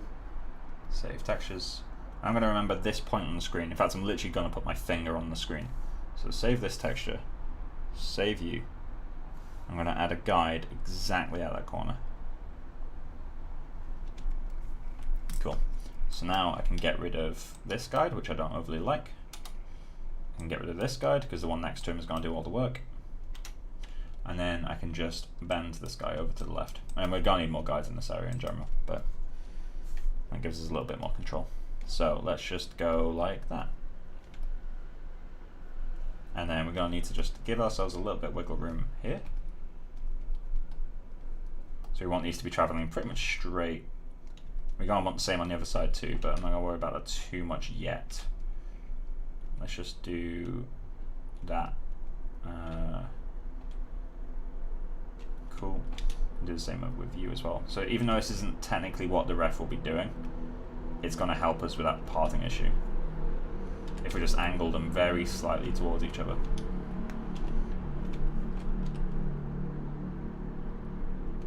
No one will really know. People will notice the holes more than they'll notice the angle change.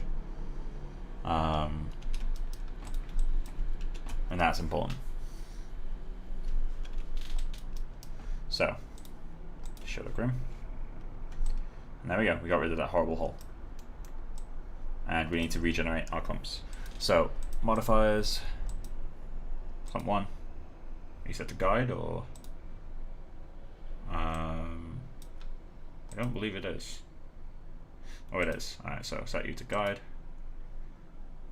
Save. Cool. And then we go to clump 2. We don't need to regenerate, we can just hit save. And that will just resave the maps, the control maps. And then we can just go save you as well.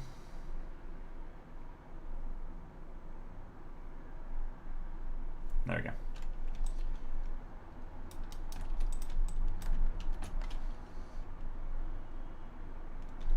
I'm just going to alt save that.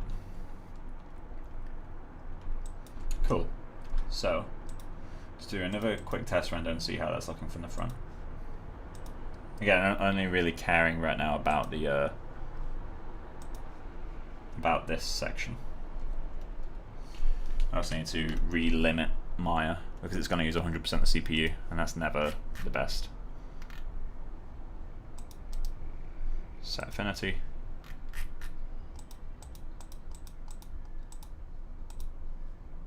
There we go.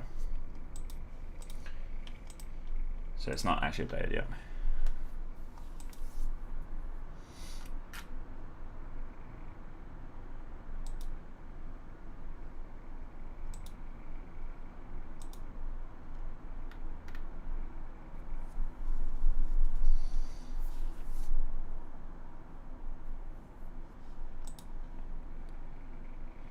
Oh god, it's Becca.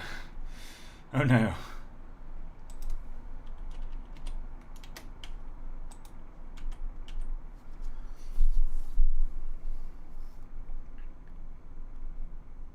You still with Cassie, Becca, or you're heading home?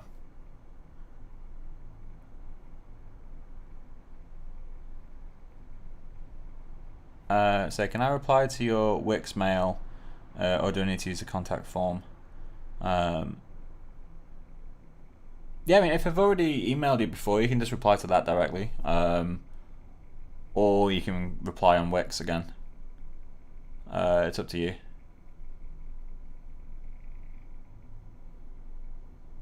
You can just use the contact me thing.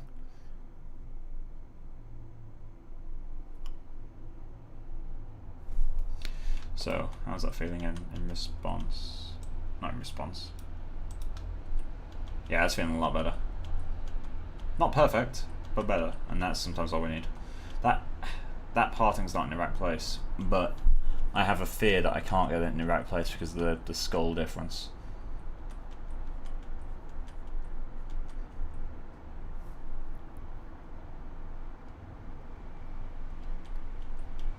Yeah, I mean, Oscar, if you want to get in touch, if you have Facebook, I'm probably easier to get hold of on there. Because I'm quite active on Facebook. Like, it's pretty much always open somewhere. So if you want to message me on there, I'll reply pretty much straight away. Whereas the email, like through my website, like it will pop up with an email notification, but it's a bit cumbersome to use. So it normally takes me a little bit to reply on there.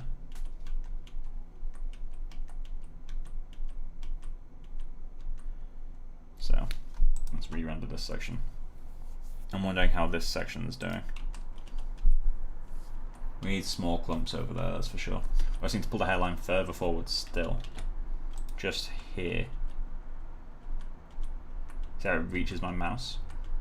So her hairline is very asymmetrical. Like, extremely asymmetrical.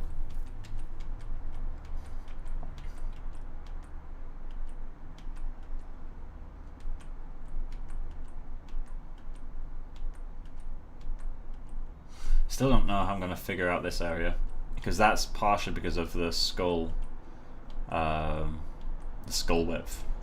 I have to force hair to do this shape now.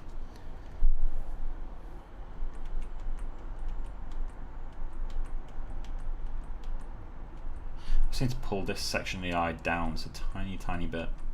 Literally like 3 pixels. But eyes have to be just right. Like, you can't come close with an eye, you have to nail it with an eye. I just need to brighten the textures up a tiny bit too. I just got your friend's request, Oscar. I'll accept that. There you go. Yeah, I'm much easier to contact on there. As you'll find out. No, you got it, me. You'll probably get sick of seeing my posts, to be honest. Right, so what are our issues? Our issues are hairline just here needs to come forward and the clumping needs to be increased. We also need a little bit more of a kind of fanning effect, but that's something I can get to later.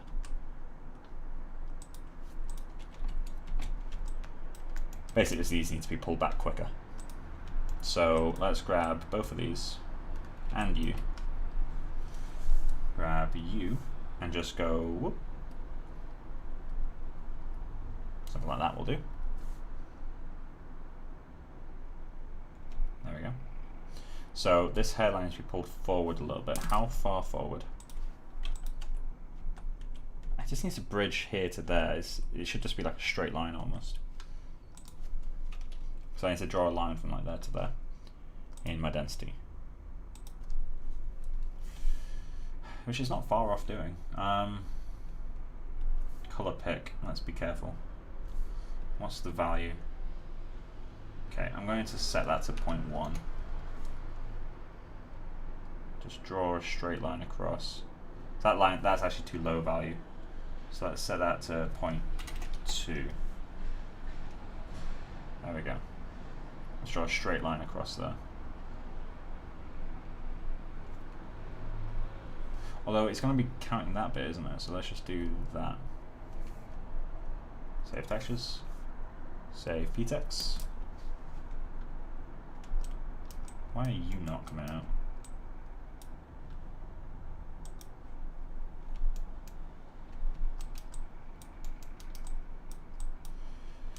Alright, so I need a guide in that area because it's just clipping down. Add a guide. Add you right there. Look at that beautiful shape. Right, okay, so we need just to pull straight back, really. So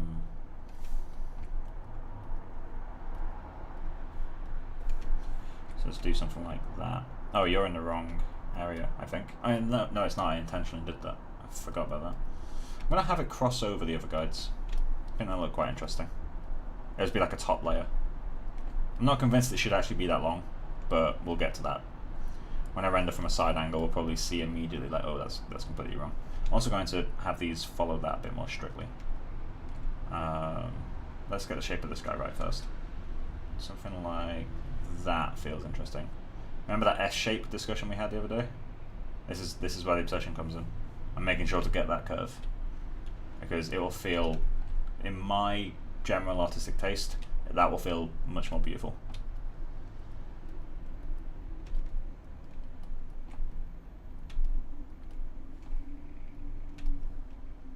Again, I don't really have much reason to prefer S shapes. I just like the way it looks. It's a shape language that I get on with.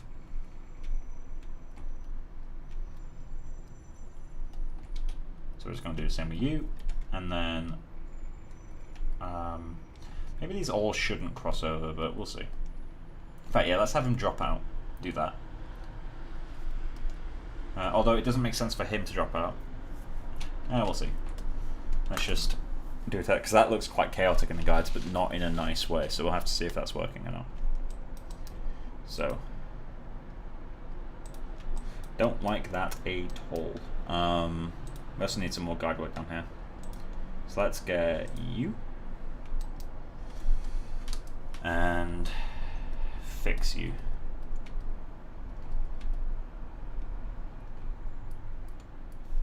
So this one's going to have to be like a double S, which I don't really like doing that much. But sometimes you do require them. I find double S is just like a bit overdone. I guess you could call it more of an N shape or a U shape, but my obsession with S's tells me to call it double S.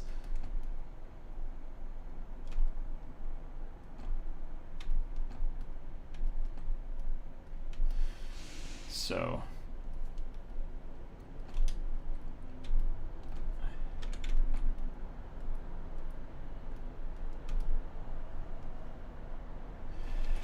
yeah, this feels like it's going to give me a lot of issues overall. And just drop you down. That helps, that immediately helps. Because now it feels like it's being crossed rather than kind of bending around. I'm going to have to increase that a little bit.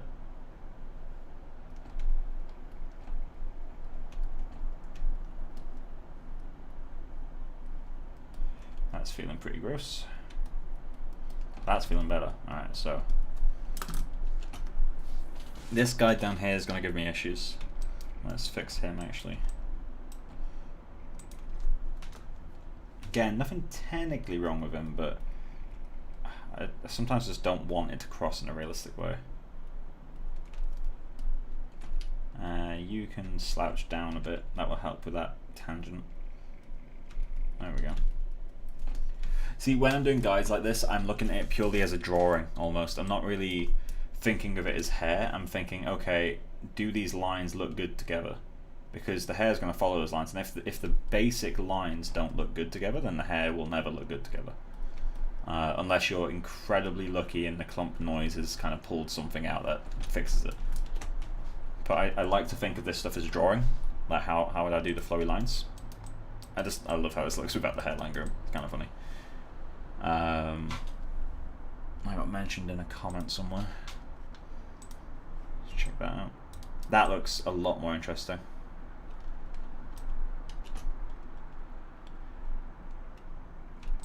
So, test render. IPR.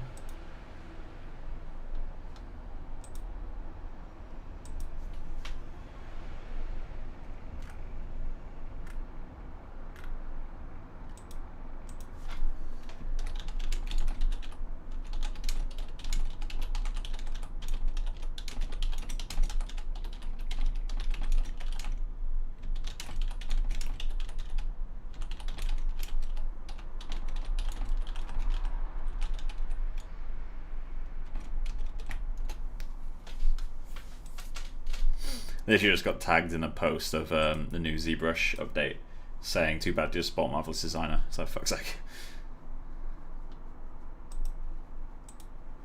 13 days between me spending 500 quid on a cloth simulation software and ZBrush adding cloth brushes. Which, just to clarify for people, if you're new to CG and you look at Marvelous Designer and think, oh, why would you use that when ZBrush is cloth sculpting? There's quite a big difference between them. The cloth sculpting brush, although it may actually be doing cloth simulation under the hood, it doesn't look like it's as tweakable. Like, I don't think it will truly respect the way cloth actually drapes, because it's a localized effect, and simulating within a brush radius is always going to have some issues. Like, I don't think it's supposed to be used to do a full drapery. I think it's supposed to be used, and I haven't used it yet, but I think it's supposed to be used to kind of add, you could use it for skin wrinkles quite nicely, but I think it's more like a detailing type thing, like kind of that mid-frequency of wrinkles. Like if you just want to add a little bit of extra drapery somewhere and you've already got a good base down, then maybe it'll be pretty good. I don't think it's a replacement for MD. Pipeline-wise, it's definitely not a production replacement for MD, because it doesn't come with the UVs and all that sort of stuff, but it is a very nice tool. It definitely makes MD a harder purchase to make. It, like, for people who sculpt like collectibles, I don't think MD is really worth it anymore. Although they probably are the crowd that would have been sculpting from the beginning anyway. That's sculpting it by hand.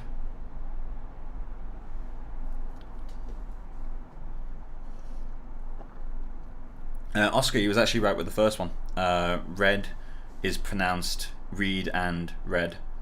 The English language is a terrible nightmare. But yeah. Red, like R-E-D is only the colour. I don't think there's another use for that word, but R-E-A-D is read and red.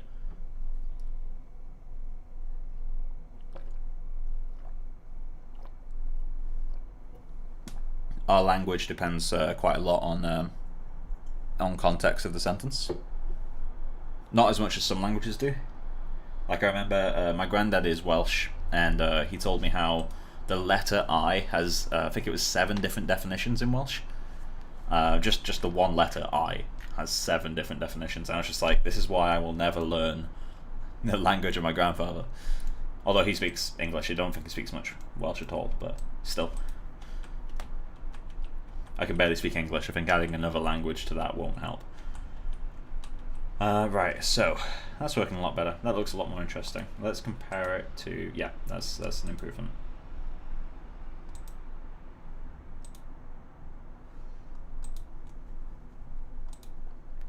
So, how are we going to fill in that region? I think that the next priority is to fill in that side section, but I do worry that I genuinely just have to change the skull volume for that. I don't think there's a way around it, because my skull volume is way off. Like if I'm going to save my scene and hide the grooms and re-render.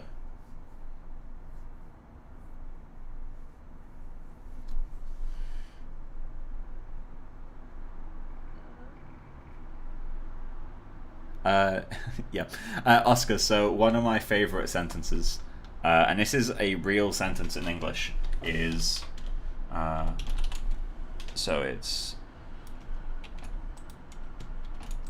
this is a legit sentence. Got to remember exactly how many times. There you go.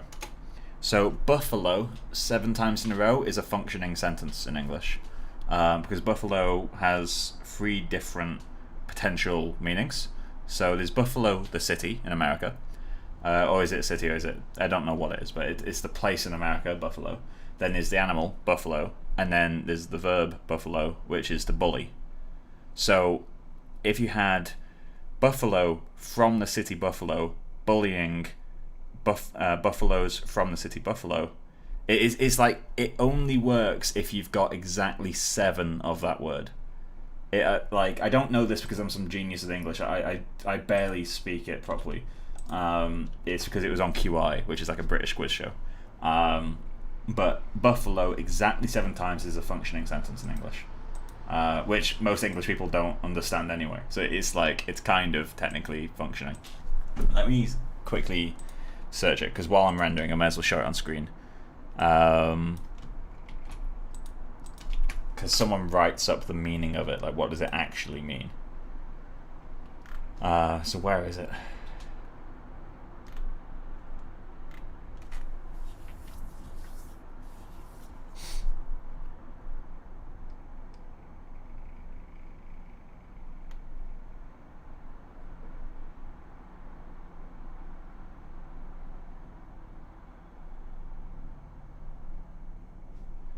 So yeah, it's the way they put it is the Buffalonian bison, that the bison intimidate Buffalonian bison. Wow, that's gonna fuck with me. Also, that breakdown doesn't make sense. Where's the original one?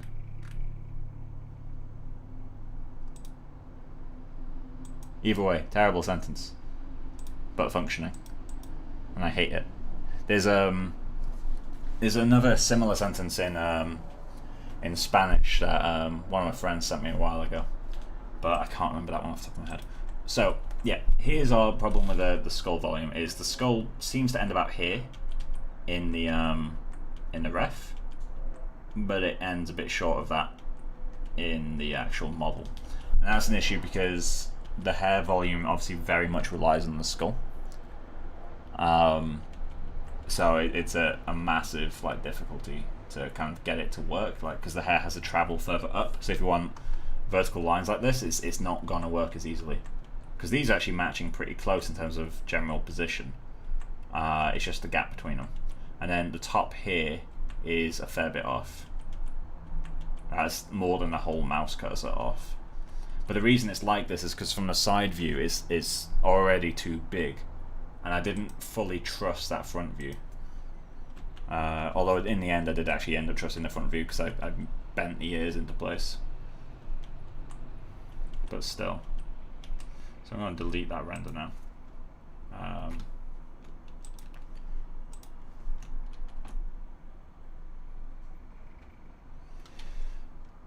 Well, actually, let's show the grooms and then save again.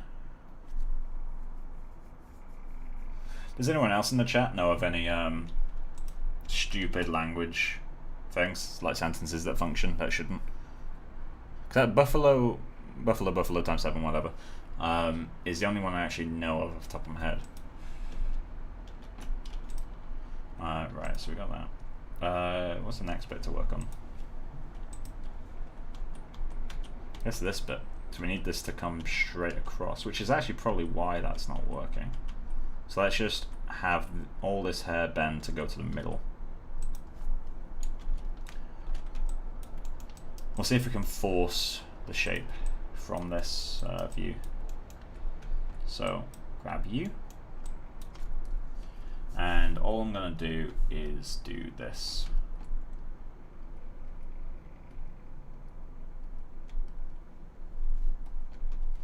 And let's just bend that. So I just want to get that volume correct. This is a situation where it would be really nice to have like an end point adjustment. So if you move the end of the curve, the rest of the curve kind of follows, like a linear fall off on it. This is a feature that's really nice in some of the groom tools, and it's something that I very dearly miss in XGen.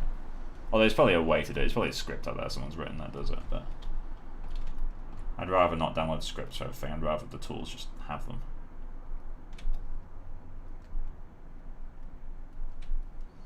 Okay, so we've got that. Let's pull you in just here. Using the side of your brush is sometimes really helpful as well.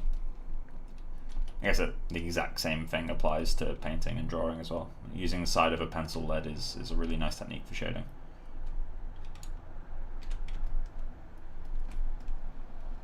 Kind of miss drawing sometimes. I used to do quite a lot of drawing. Like I'd take my sketchbook out and just draw whatever the fuck I found. I've still got like the pencil knife, because one thing I used to do quite a lot is I always used to draw in quite high like B pencils. So like I'd use like B6 and B7, which is a bit excessive for most styles of art. Like it smudges way too easily. But I'd always sharpen it so that the lead is like exposed for a really like long distance, and the way that that allows you to shade is just so nice. Like, I wasn't good with it. I never got good at drawing. Maybe that's the reason I stopped. But yeah, like using the side of a pencil is a really nice little technique. So we're gonna need you to come up like that. We're gonna need these guys to come up like that as well.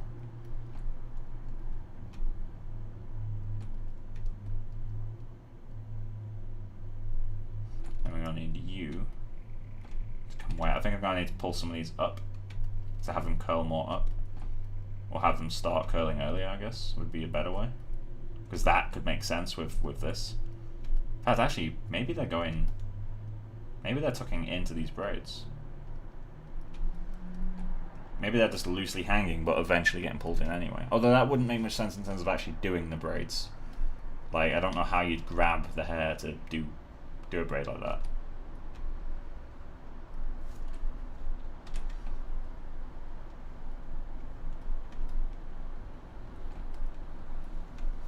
So let's try that. How much does that fill? So that feels a lot better. Immediately that feels better. Clumping is going to be an issue now though. What's our hair density doing? Do I need to pull the mask further back?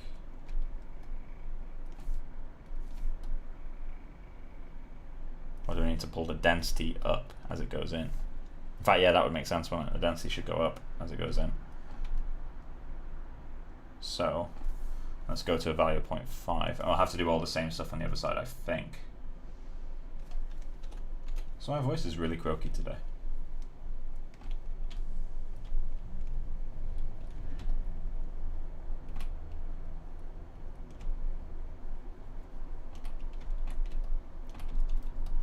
Something like that will do.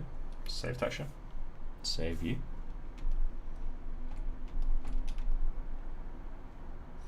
Then we're going to need to spread these out quite nicely, I think.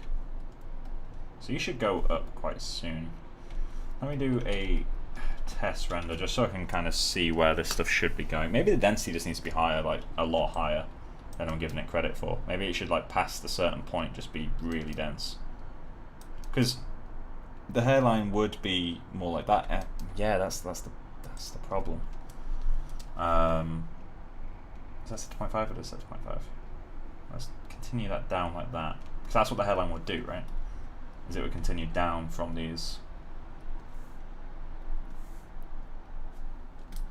Maybe I need to paint a higher value. We'll find out. That will help quite a lot though. So let's do a quick test from the front. That's looking a lot more promising though. Maybe we can get away with the skull volume. It is going to give us issues with the parting. We straight up can't manage that without actually adjusting the skull volume. Maybe I will change it, because I do need to do one more model change. It just means fixing so many guides, which, to be honest, I cannot be fucked to do. This project has already been going on for like 2 and a bit months, and the stream series is now getting ludicrously long. I think we're at like 80 hours now.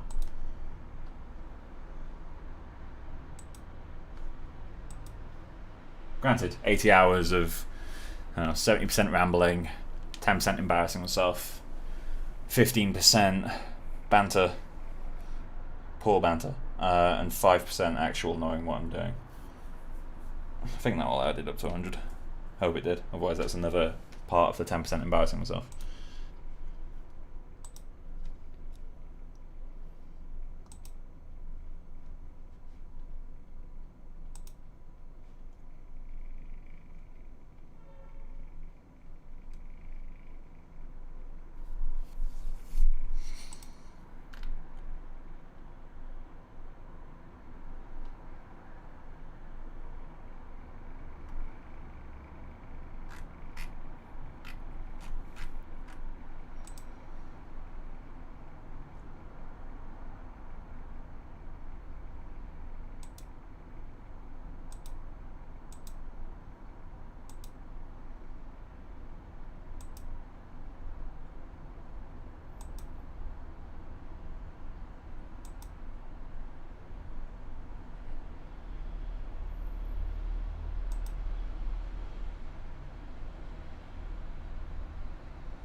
It's fine, take your time, Maya.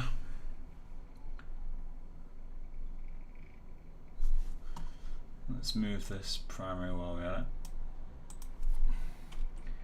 Wonder how many renders I'd have if I saved every single render as a progress image. I think that actually might be good enough. I'm going to need to fill these tiny gaps, but that's pretty easy. But I think we can get away without changing the volume. The problem we get though with not changing the volume is it's going to be really hard to get this stuff, like this parting here, because there is skull there, but the angle of the if we had more volume on the side, then the normal of this area would be pointing more towards us because it has to travel outwards, which means that getting a gap of this width with a reduced skull requires a bigger gap in the hair than what is actually there, which means that it might be a completely like implausible or implausible amount of parting in the hair. I just need to fix this. That is an issue for future Michael, although that future Michael might be in about 5 minutes. Also got a gap here we need to fill. We need to pull the hair up quite a lot, so this hair here needs to go about there. So we need to do that first off.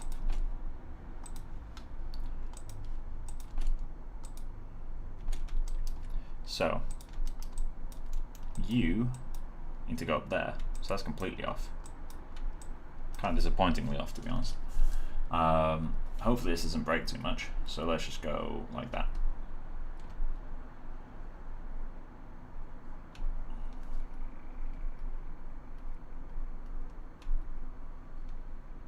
How cleanly does it go that way? Oh, it goes up pretty quickly. So it needs to be more like that.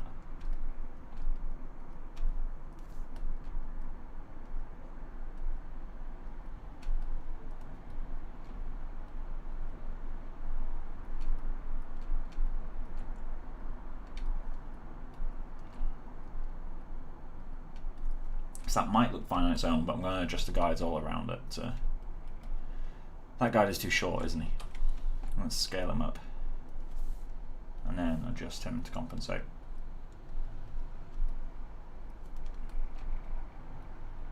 Something like that.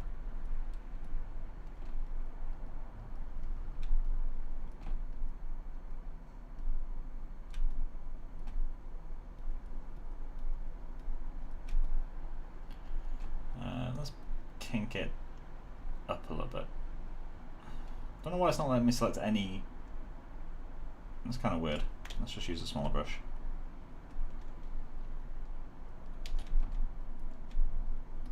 You are sat way too far back. This will probably help with that extra gap that we had. And you are now wrong as well. So let's pull this guy down a little bit to make a little bit of space. Again, space that wouldn't be there in real life because the skull's wrong. But if we're gonna have the skull be wrong, let's just make the hair plausible within the new shape. It's not worth forcing the exact shape that it would have had in a ref, because it will look wrong with the wrong skull volume, whereas if I have the wrong skull volume, I can make the groom kind of bend to what it would be, and that will give me a more realistic result. That is also too long, or too short even, so let's do that. That's one of the things actually it's worth talking about, is if you know that a fundamental aspect of your setup is wrong, and for whatever reason either you can't fix it or you just don't want to fix it, use the other parts of your pipeline to compensate. So, you know, I mean, there's not many places where that applies accurately. In 99.9% of cases, you should just bite the bullet and fix it. In my case, I should fix it, but I think just the amount of grooms I've got going on in this area and the amount of guide work it would require, the visual payoff won't be worth it. And I may well fix the top of the skull, but the side of the skull can get a pretty close approximation. Although we will test it. Maybe I'll do a full skull fix at some point, and I'll just test it out. But in the meantime, I want to see if I can work around it rather than fix it. These need to pull out a little bit more, don't they? Because there's a guide down here. I think this guide should basically follow the hair at the top. Just have it be completely pulled by these top hairs, and then just drop at the end. Although this drop at the end doesn't make much sense either, but it's possible. It's a shape that wouldn't be impossible, but it's also not the nicest shape.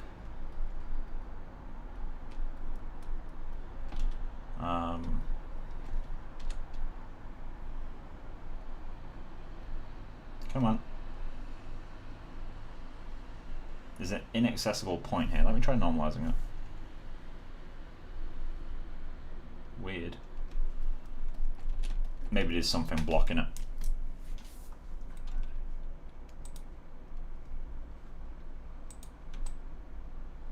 That actually feels a lot better from the side. So let's try. Front view looks a bit more promising as well. Let's give it a quick test render, shall we? Oh, I also need to increase the clumping over here, this area. So let's do that while we're at it. Modifiers, is it the clump 3? I don't think it is, but let's try it. Just do that. Save textures, although I don't think that's it, to be honest.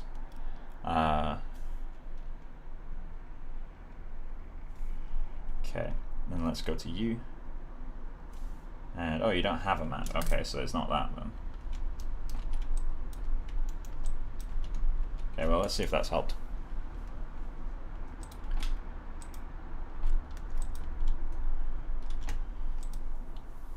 Okay, IPR. Let's just go to the beginning and kind of walk through these. Oh, really? Is that how little I've done? At least the eyebrows look considerably better. So I've only got about half an hour more before I'll be doing the end of stream render.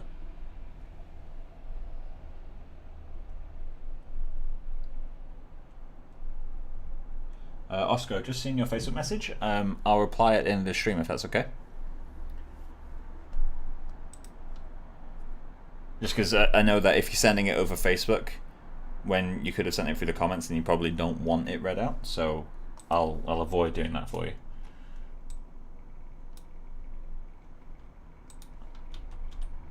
I can do confidentiality.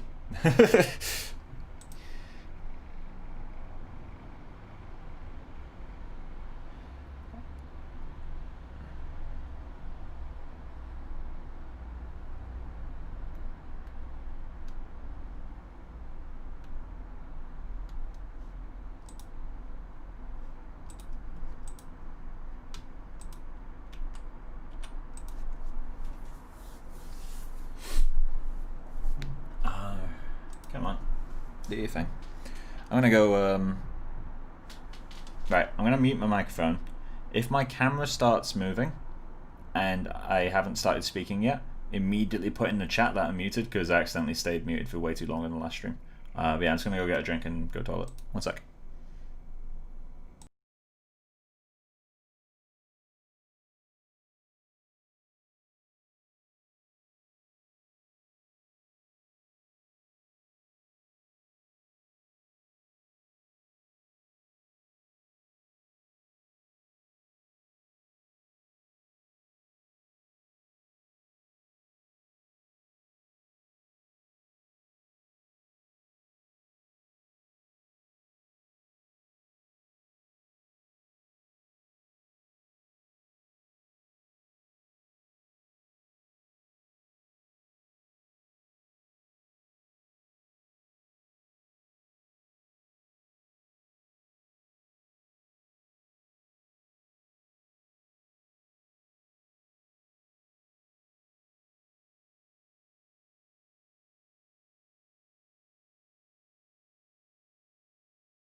There we go. Right, I'm back.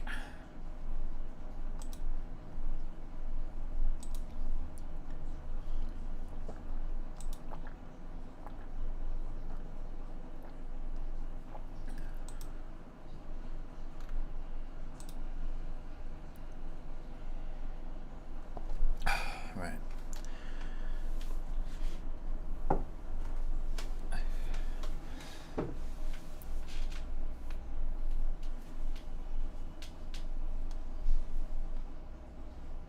So, let's compare these.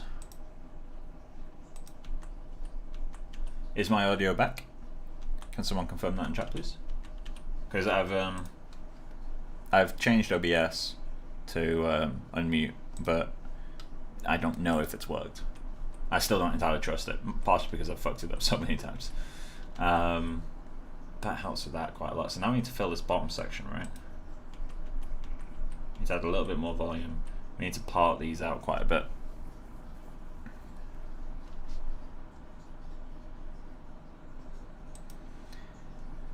Right, you can hear me, cool. Right, so yeah, this section is going to need to be the next one. Although I'm wondering, is that the braid? No, well, not the braid itself. Oh, hey, Tarek, how you doing? Is that the braid kind of pull that's going there? Because that looks a bit too dense. I'm going to get my high res. I don't know what I'm doing with low res.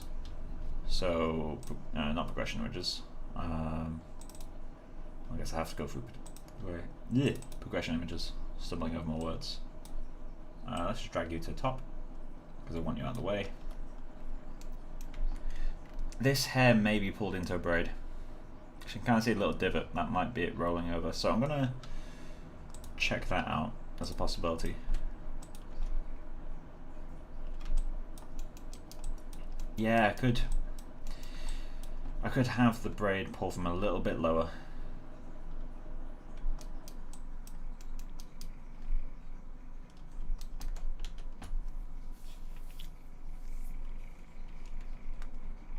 How you doing, Torek?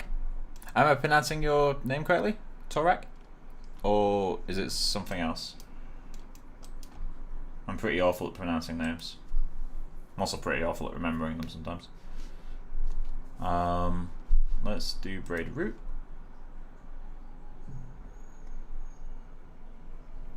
Make sure the guides, right, so I'm going to need a guide here. Then I'm just going to extend that, so let's increase the length of you. Literally just do that, that's all I need. Well, I need a little bit of outwards movement, there we go. And then all I need to do from there, is that going to be enough? That might not be low enough. Let's add a guide here as well. And just pull that up, pull it out. Cool, so we've got this loose hair hanging above it, which is good. Yes, actually that's perfect, cool. Since I got it correct, I'm now going to butcher it every possible way from here on out. And move that, there we go, that's a bit nicer. So, I'm going to pull this forward. Oh, actually, what's wrong with you? I need to change the peach fuzz on the ears, that looks awful. It's like a little mustache, like bum fluff. It's patchy as well. Right, so anyway, let's go into primitives, change my mask, and I'm just going to extend that mask a little bit. So, do something like this. Save textures, and then save the ptex. That might have been a better way to do it. Kinda.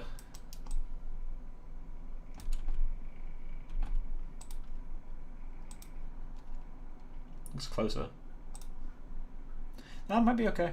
That might be okay. Although, it looks like it flows down then up, so I'm going to need to do that in the guides a little bit.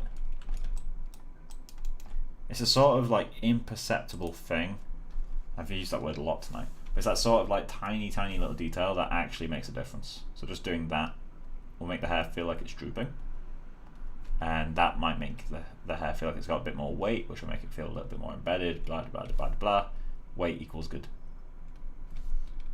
Well, weight in CG is good. Weight in real life is debatable.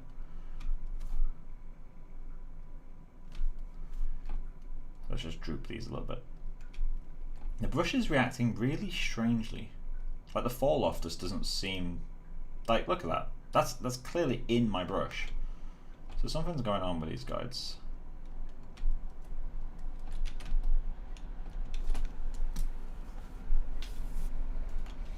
So if we try showing that now,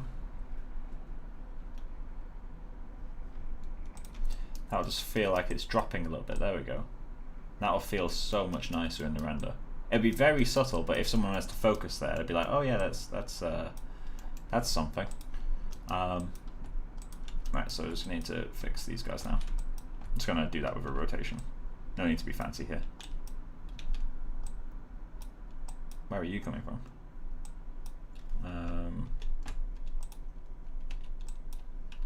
You need to go down and in and out, and back in and up. You just need to be sculpted.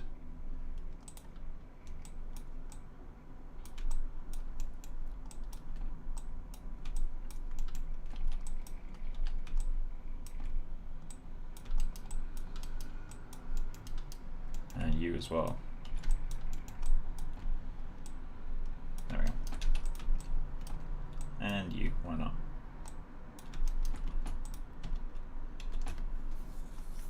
And that'll feel like the braid's sitting on top a little bit better. And this is the sort of stuff I'd have to redo if I end up doing the top braids again. So I need to fix, that really needs fixing. There's no guides over there, that's the issue. Okay, so let's get a guide right there. Right there. Angle the one that's broken. And then these guys need to do something. Oh, that needs sculpting. I mean, this braid in general is too short, but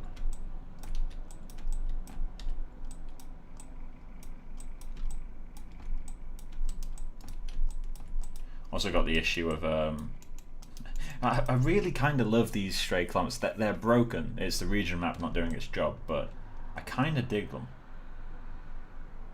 I'm really debating keeping them rather than fixing them. Not because I don't want to fix it, because I know how to fix it. It's literally just moving the roots of these braids apart slightly so that my region map has a little bit more room to breathe, and then that will work.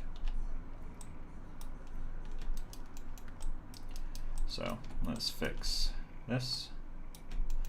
Let's fix it over here as well. That's a bit too extreme.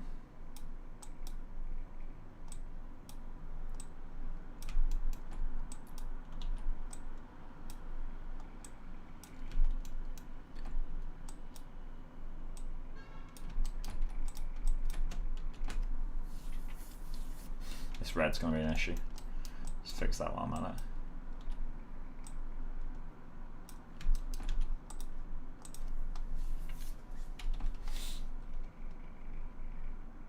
It's better. Not exactly ideal though, is it? We need some guides in here. And that needs to go down. And in.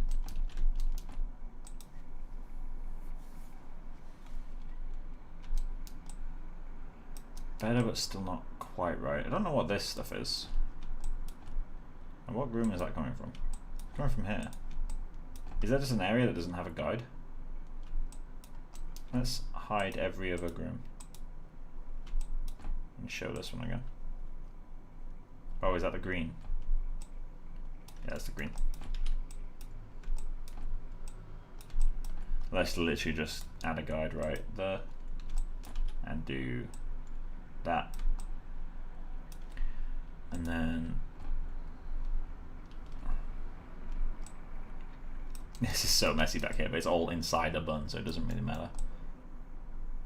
It's you that matters. Why does that go backwards? What color is that? Red. Why do you go backwards? Oh, it's averaging these two. Interesting.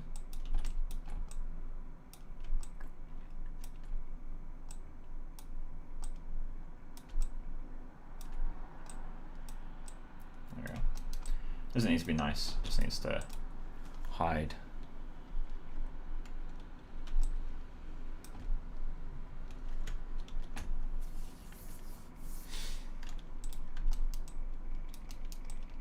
Looks interesting kind of on its own.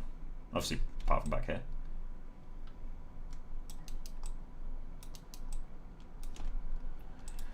Show all the grooms.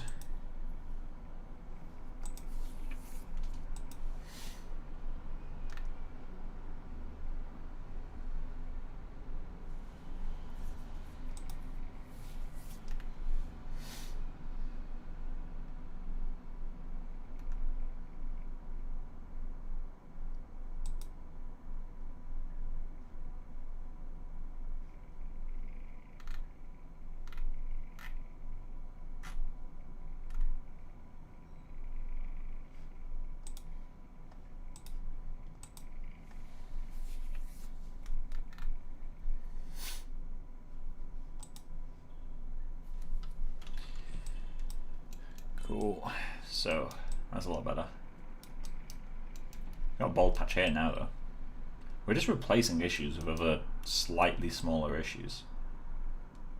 Well, I guess that's the art of CG, right? It's just replacing issues with other smaller issues. I'm gonna need to rebuild this at some point. Oh, it's so frustrating. Right, so let's give that a quick test render from the front, shall we? In fact, it's already 10:30. So I'm gonna. I've just saved. I'm gonna start this render. If anyone wants me to talk about anything, like any software stuff or any techniques in Groom, if anyone wants me to talk through stuff, because I'm kind of at that point of I don't want to keep pushing this Groom right now. I think I'm kind of like I'm not gonna leave the final render right now, but like I'm more inclined to just chat and maybe teach. So is there anything you guys want to know? Even if it's in another software, I'm happy to open something up. I can minimize what's open. I can't minimize you yet, but once the render's started, there we go. So I should be able to minimize this now. There we go. If there's anything other than Blender and Houdini, if there's anything that people want to see in any of these tools, well, I guess also Unreal, I'm happy to kind of talk through it. I'm going to bed as well now. Yeah, good night, Oscar. I hope you have a good night. And I'll message you either tonight or tomorrow about the Facebook message you sent. I should be able to spend some time this weekend. I do potentially have a bit of freelance coming, so I don't have a huge amount of time. With a deadline next Friday, so yeah, I don't have a huge amount of time to do stuff, but I'm more than happy to kind of go through a few things. But yeah, does anyone in the stream have any questions regarding techniques in any of these, really? I'm happy to kind of talk through them, or even just talk about what some of these tools are. Yeah, I've had a massive headache today. Been quite a stressful day with the sending a resignation to a company is really stressful. I did not expect to be as stressed as I was.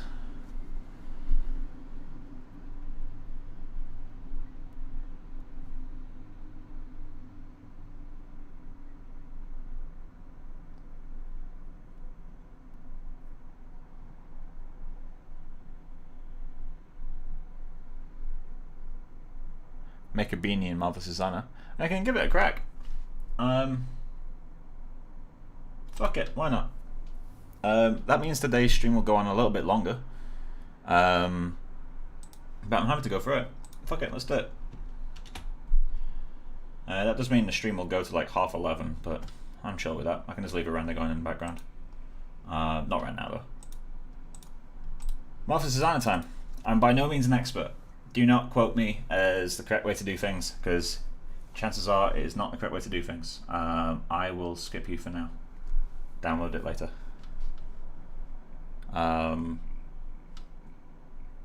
So let me just quickly search beanie sewing pattern images. Right, so they just split it in the middle there. Alright, cool. Let's give it a go. Okay, no bad thanks. no bad thanks, dude. Yeah, I mean, I'll give it a crack. If you want to go to bed, you can just head off, and because these sessions are uploaded after I end them. But I'm happy to go through this. So let's import our OBJ, and we're just going to use the head. Let's go with sub D0 because we don't need that much centimeters because the scene is in centimeters, or my object's in centimeters. Range points are not fitted. Yeah, that's fine. So let me just there we go. I always have to, whenever I open MD, no. What? I'm confused. I always need to remember like the settings for MD, like how you kind of zoom around. But yeah, so let's go into polygon. For now, I'm going to do rectangle. And I'm just going to drag out. I guess we'll do it symmetrically. Let's just do that. And I'm just going to find. So what we're going to need is. Stop. I'm trying to remember the shortcuts for stuff. So you can convert these. Alright, so let's split this line. That's fine. Pull this in. I'm just going to block it. So I need a point roughly here. I need a point at vaguely the same height. Then we need to go into, and all I'm looking at when I'm doing this is literally just this image, because this is apparently a sewing pattern for beanie. Obviously I'm going to have to kind of mess about with that a bit. Leaving NPC, yep, I'm leaving NPC. I put in a resignation email today. Sad day, but not right for me anymore. I'm not going to go into exact details as to why, because it's not the sort of stuff I want to get out. But yeah, I have something lined up though. I'm not exactly going to be jobless. So I got this. Then all I'm going to do is select U, and then symmetric pattern with sewing, and just do that. Then sew these pieces together. I will merge this sewing line at some point. I'm leaving in 4 weeks, so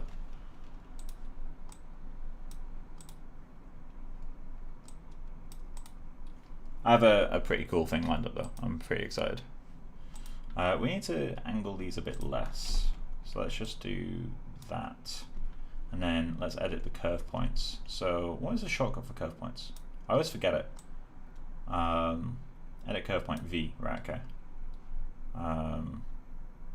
I guess, yeah, let's use curve points rather than actual curves. Actually, no, let's not do that. Let's edit curvature instead. So, edit redo. What's redo in here? Control Y, as it is with every program, I should know that. Edit curvature, right. So let's just pull that in a little bit, make it a little bit more pointy at the top. Cool. Then I'm going to duplicate both of these with a, I guess we'll copy one of them for now. Paste, and then symmetric this guy, so symmetric with sewing to you. Then all I'm going to do is sew these two together.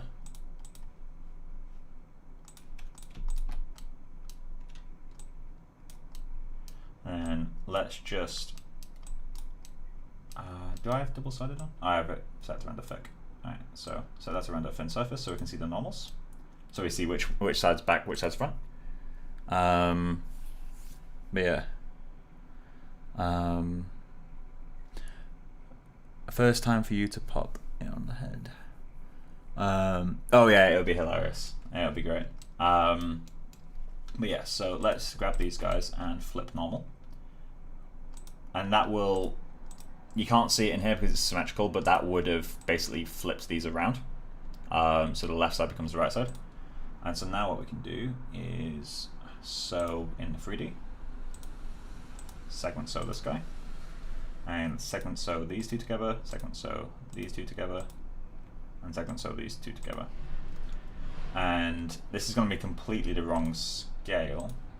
I'm also going to change fabric 1 to a different color, just so it's not as bright. And I'm going to set the fabric to default for simulation because it's the quickest. So let's fuck it up. Perfect. It's so quick. So we definitely need to make those wider. So let's just do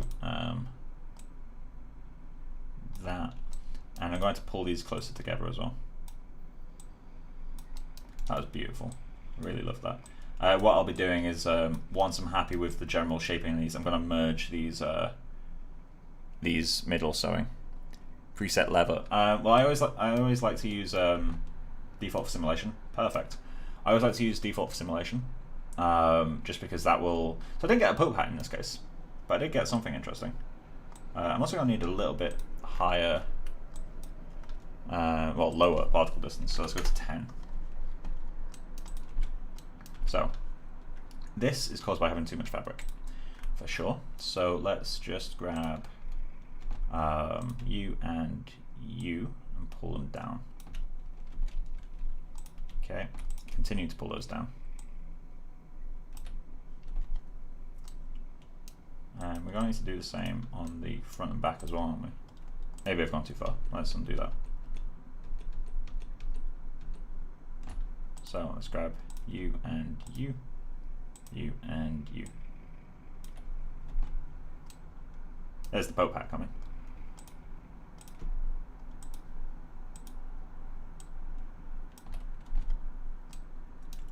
Keep going a little bit further. And then I will need to kind of soften the line.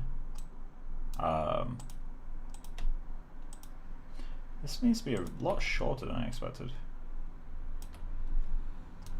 Okay, then what we're going to do is soften this edge. So if I go into edit curvature again, what is the shortcut for that? C. Need to remember C.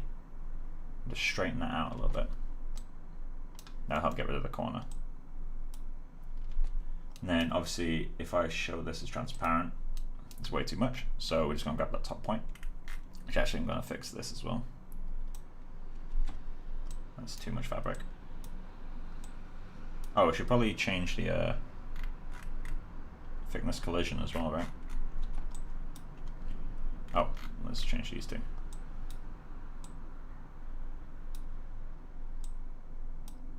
Cool. So now we just need to grab all of these. Yeah, Pope's crown beanie. It's perfect. I'm going to change the collision thickness to, let's say, 1 mil. And just grab this top point.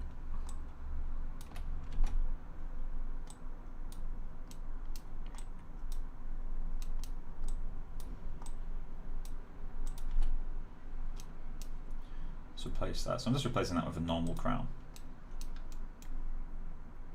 So what is that down to then?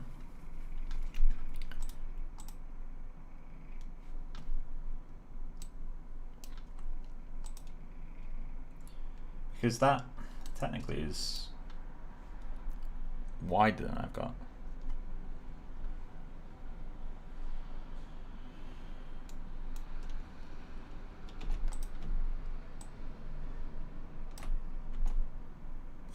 Perfect.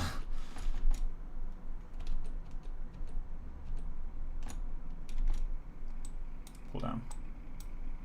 Oh, here we go. Like I say how like 10% of my stream is me showing myself to be an idiot. Welcome to the 10%. Alright, so let's increase the width of those a little bit. Just so we can fit it around the head. Am I simulating on GPU still? No, I'm not. Why is it so impossibly quick on CPU? Like, I know it's a simple garment, but still. So I'm going to change to using curve points, I think.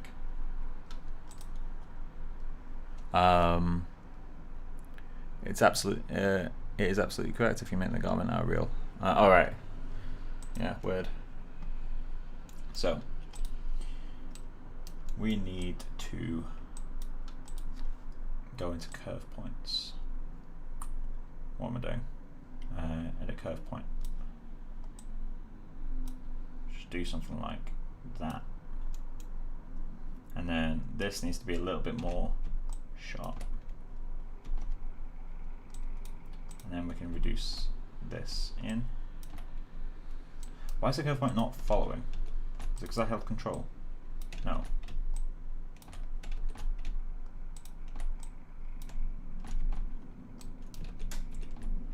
Come on, we can do this. Edit curve points, which is V.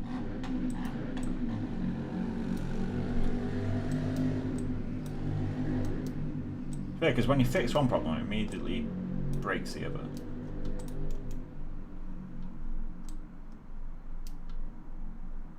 Probably be easier for me to symmetric paste both of these actually. Let's kill you. Symmetric paste with sewing.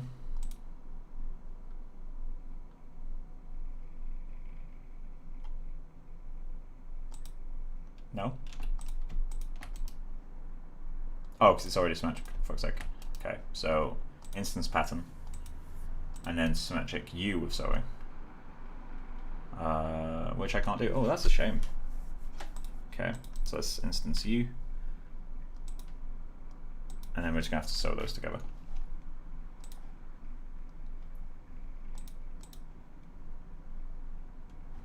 I'm going to have to check. I'm going to sew them in the 3D window.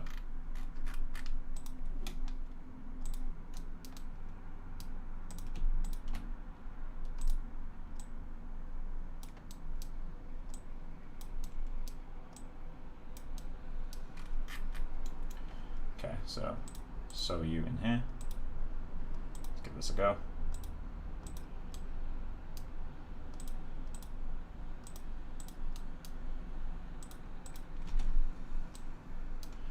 So back to that shape.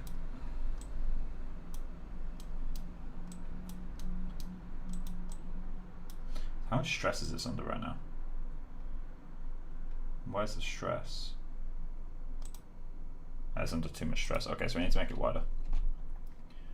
So let's grab U and just do that. Right, so that's more relaxed at the base now. Although it looks like we need to make it even wider still. So we can get a bit more like that. Come on, drag over.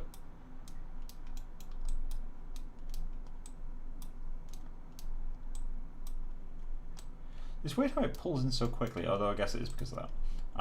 So, next one is to edit curve points. Nope, not like that.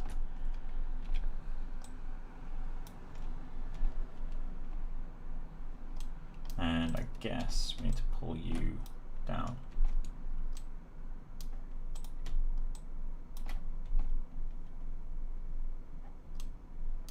Something like that. I'm also going to merge these. No, not like that. Merge. Does it still work? Oh, it won't work symmetrically at that point, will it? So let's keep it separate.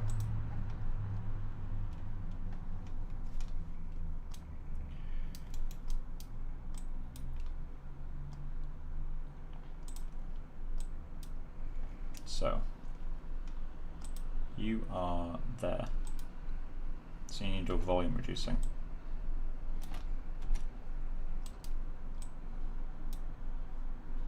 And that means that you need your volume reducing. Can I delete the curvature?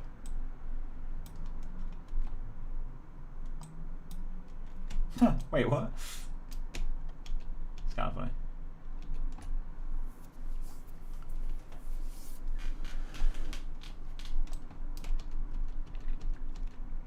Let's see if I can just trace.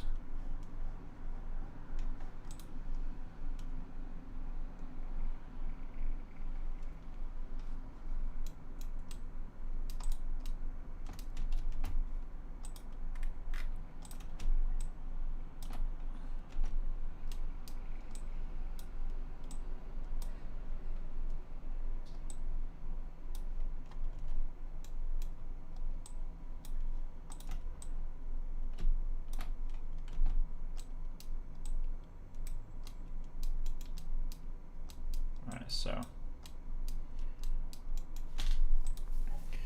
let's check you again.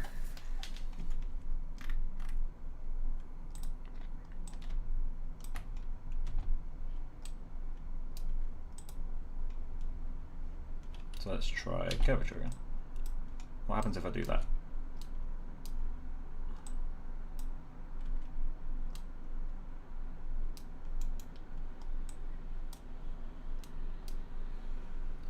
So that completely destroys these, which means I need curve points, which is V.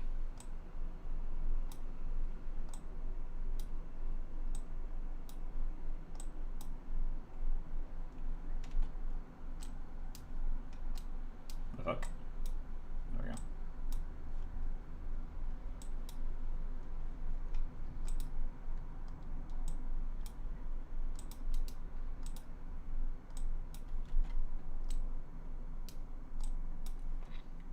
So how do you have too much?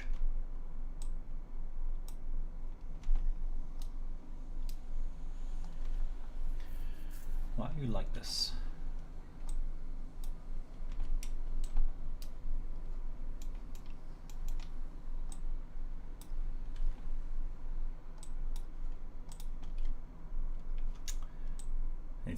I need to stop forgetting that. Right, so pull you in. Okay, and where's that one coming from? Where are you? So that means you need to pull in more.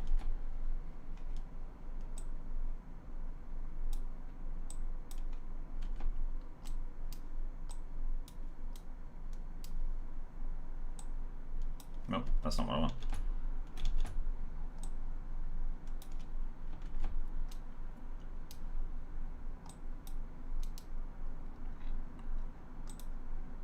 No, what happens if it converts to a curve point?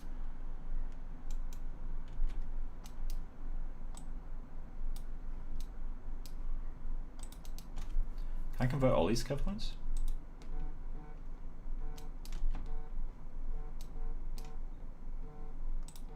I cannot answer. Sorry, Becca. Need to leave. See you, Tarek. Hope you're doing alright. If your motor seems to go away, you can try that. Deactivate fold angle. There shouldn't be a fold angle on them though. Like it will render the folds, but I don't think it will actually do anything with them. Yeah, because it's not actually fold at 180. It does nothing.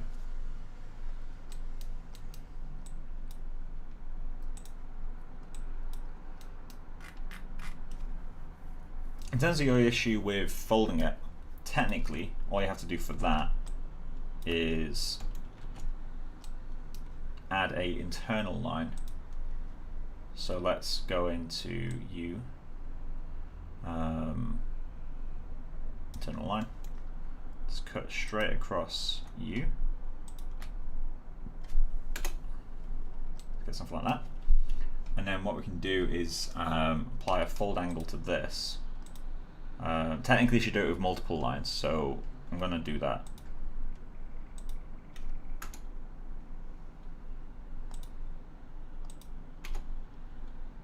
And then let's just get in two more there. Oh no, it needs to go about halfway.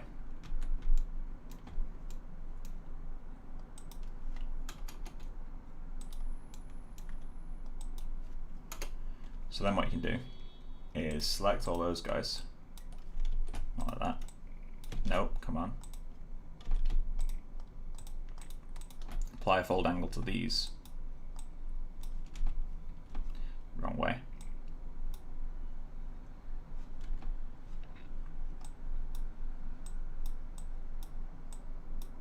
Come on.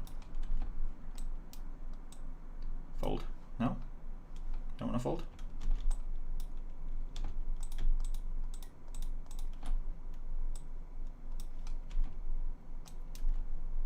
It's really struggling. Why is it not folding it the other way? Alright, so let's simplify it.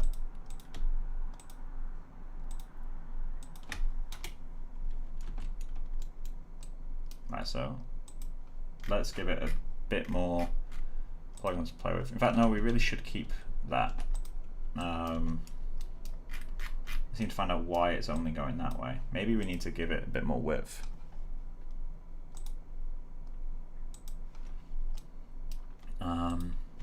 Yeah, let's undo for a second here.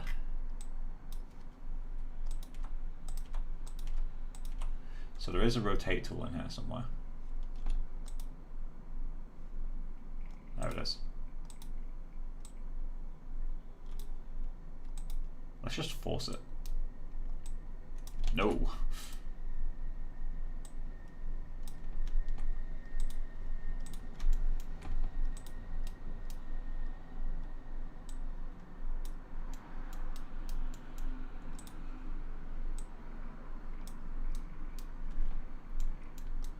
Ta-da!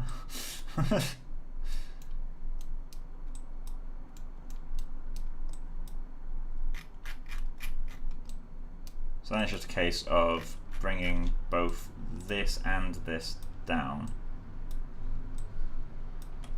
Not like that. Come on.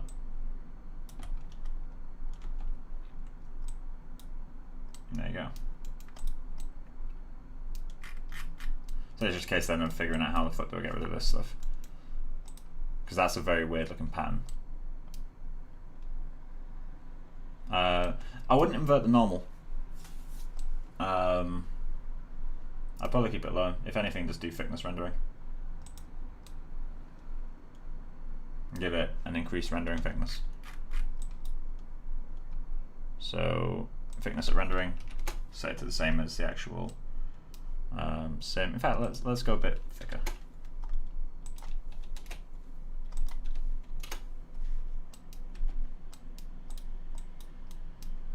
And then what we need to do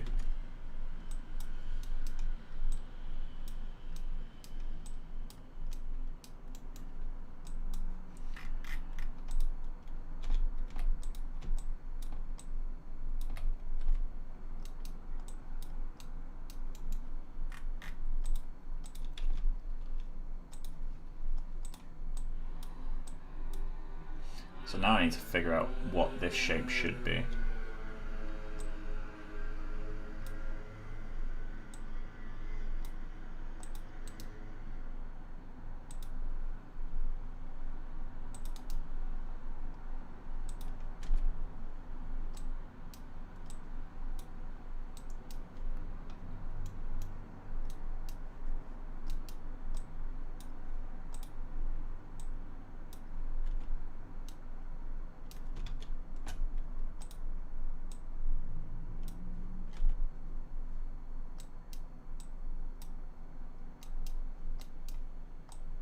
Freaking out. There we go. So this side still needs to come in more, but I don't trust that. I think the fact that this is such a sharp point is part of the issue.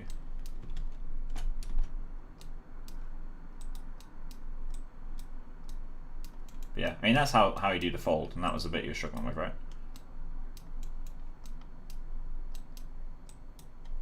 Let's change the simulation to wool. I'm going to get rid of that point because that's a I mean this pattern in general is hideous. But yeah, let's lean it over to one side. Fundamentally the same, but feels a bit better. And what we can do is just go on to where's fold rendering? Was it in this sewing? No? Was it in...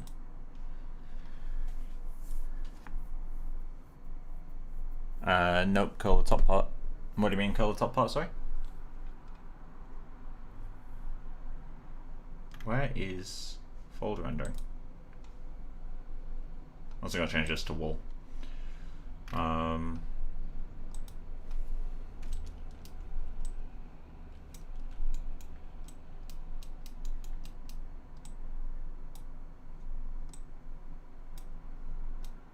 Do I need more length?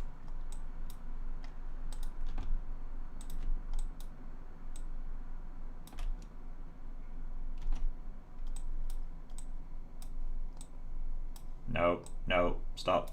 Stop. Play nice. There we go. Oh, it's beautiful.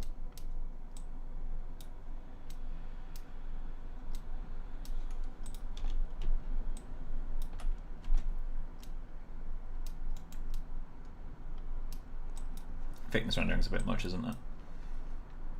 Let's go to 2 mil.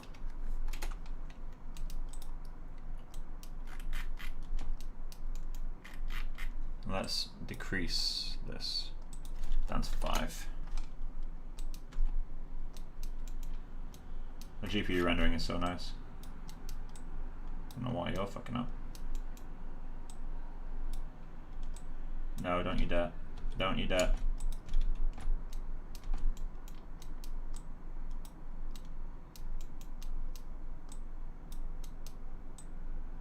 See, when it does that roll up stuff, one thing that can be really helpful, or when it tries to like interpenetrate, something that would be really helpful is if you separate, if you actually like cut this line, which I need to drag you over there for. So if I was to actually cut this line, I could sew this back on as a separate piece, and then in the simulation settings, just set it to be on a different layer. And that would mean it always stays on top, which is quite a helpful little feature.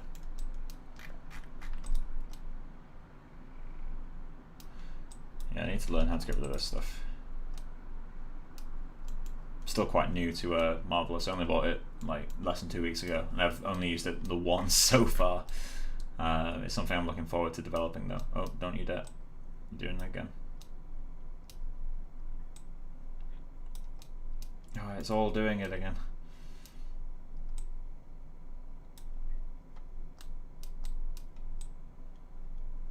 Come on.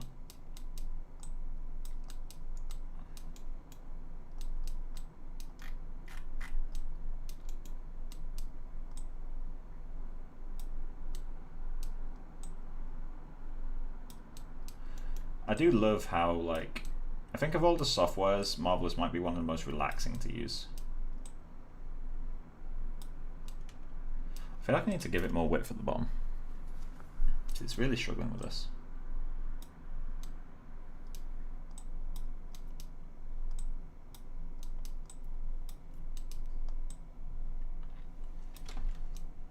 It's just so like cathartic to just grab stuff and move it. Although this is maybe it's not the most relaxing software because this is aggravating as fuck. Can you show me the bottom part of your beanie, the point where it yeah, it's round because there's no cut. Oh yeah, this. Well, that's partially because of thickness rendering as well. If you need it round, then a better way to do it is to have multiple cut lines. There's a really good YouTube channel literally just called Daniel, and he goes through this sort of stuff. But if you have multiple cut lines, it has a much smoother transition because the internal lines actually aren't just arbitrary, they're in the topology, which is a big thing. So if I was to add an internal line, let's say let's just do something like that, it's actually in topology. Like it's physically there, which means it can fold a lot better. So if you have multiple lines next to each other, what that means is that you can have so if I just put another line right here, you can have a smoother bend because you can fold it more gently over more edges, and because it has more topology to play with, it can do a smoother bend in general. It's really not liking the thickness thing.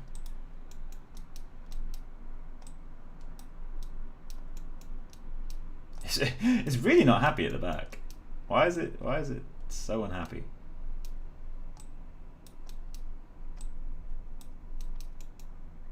Come on, nope, bad.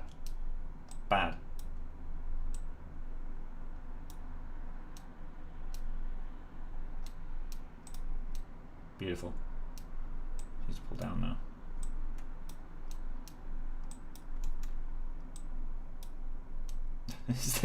Alright, what I'm going to do, I'm going to undo a few steps because that's driving me mental. I'm going to select you and cut. Cool. And then hopefully, has that resewn it? It hasn't. So what I need to do is do that, which actually copies to all of them. And then I need to cut this guy. No. Cut you. Probably should have put cut and sew, but oh well. Cut and sew. Yep. Alright, so just do that. Okay, and then what we can do is select all these bottom pieces and put those onto layer 1. And it will work itself out. So we just give it a little bit of a helping hand. And it shouldn't come back through anymore. Because it's supposed to, it's been told directly to sit on top. So that will stay now. Kind of helpful. Yeah, we'll slow the simulation down a bit, I think. I can't, where is fold rendering? I need to find it. And then I'm going to set off the final end of stream render soon. Fold rendering, where are you?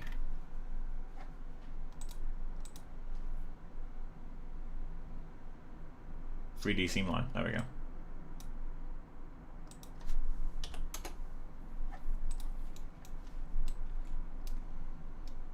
So let's do that on all of them.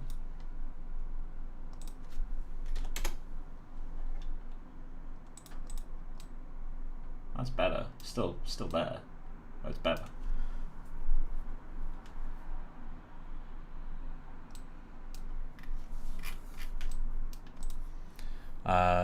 I'll try shaping it with the multiple internal lines. Can you also try?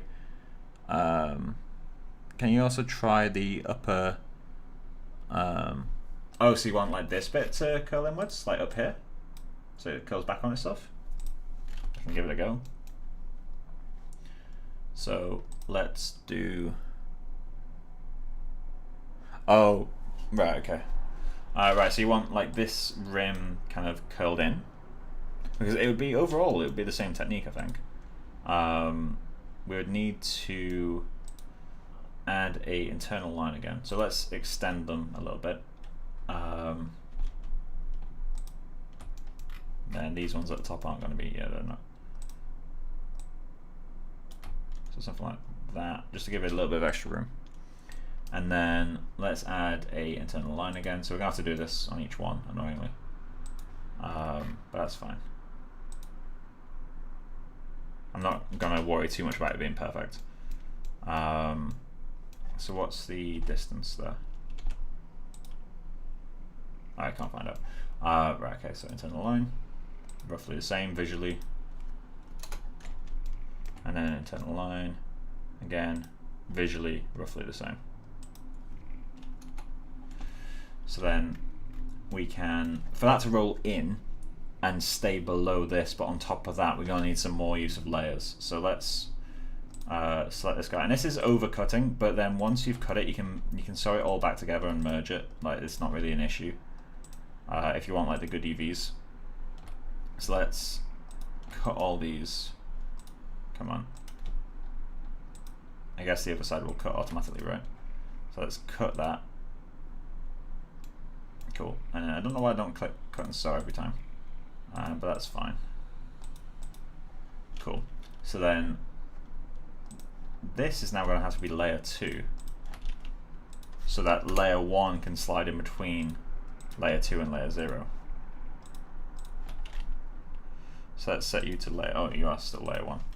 So then grab the bottom of this, grab the bottom of that, grab the bottom of you, drag that down, and then we're going to have to do a little bit of manual labor here, but let's just grab you and you, you and you, and then I'm going to freeze these in place just for a second. So let's set that to freeze, which will do that. And then what we're going to want to do now is go on to you. Oh, I guess we can pause this, go back into the rotation, with that.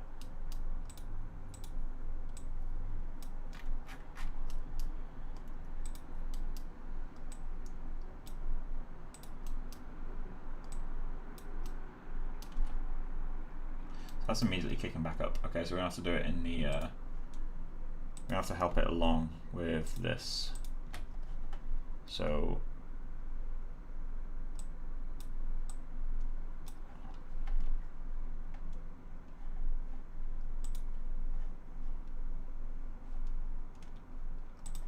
why are you not working?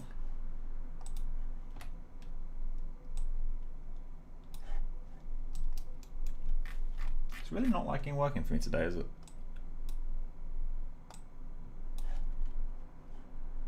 Let me try setting you to CPU. Ah, GPU doesn't support it. Okay. So now that's in. Freeze these. Not unfreeze. And just pull you down.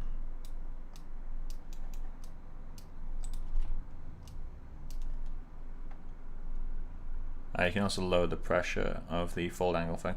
Oh yeah, mine's set really intense. But that would be my general approach. As I said, I'm by no means an expert, as I've proved several times over the course of this, but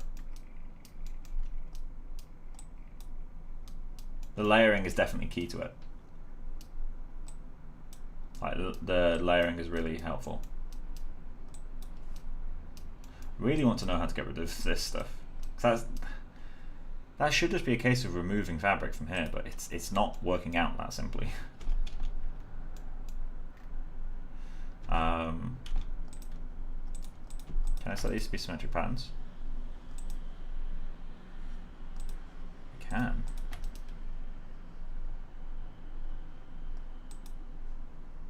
No, don't want that.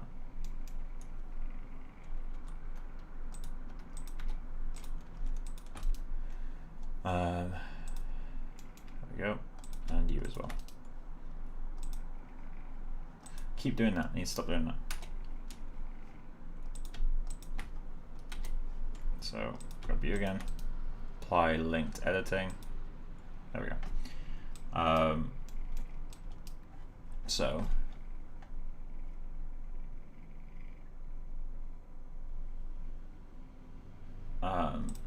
let's try curvature.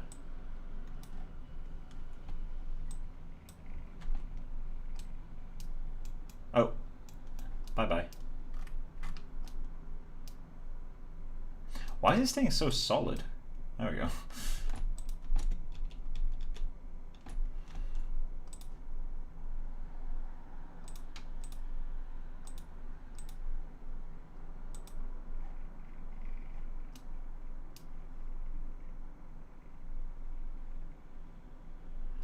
I think it needs to be the other way, right?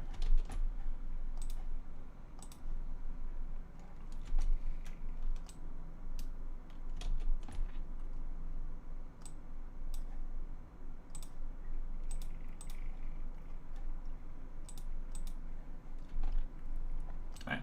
So once you're happy with that, once you got this simulation working the way you want, I'd say all you need to do from there is just grab your sewing, merge it, come on,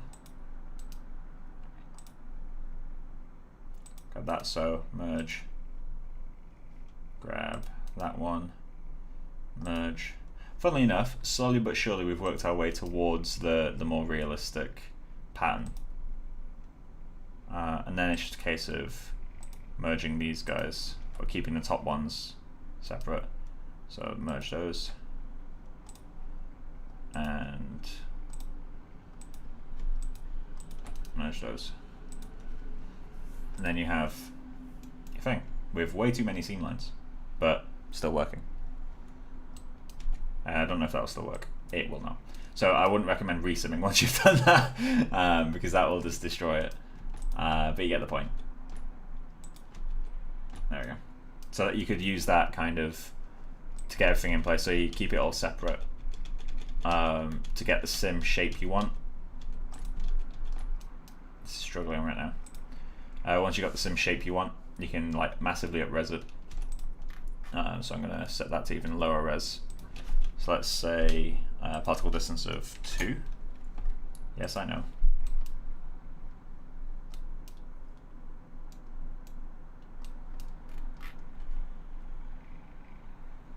Let's just get that. Cool, once that's working the way I want, you can do that merge stuff. What do I do with the UVs when you export it with added thickness?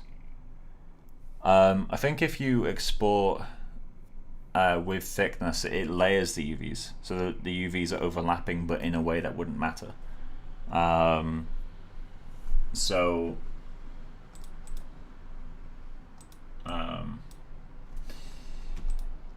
Let me do all the merging, and I'm going to take it into Maya. We'll find out. We'll just test it. So, merge, merge, merge. Oh, maybe that was dangerous. Should merge all of them. Merge.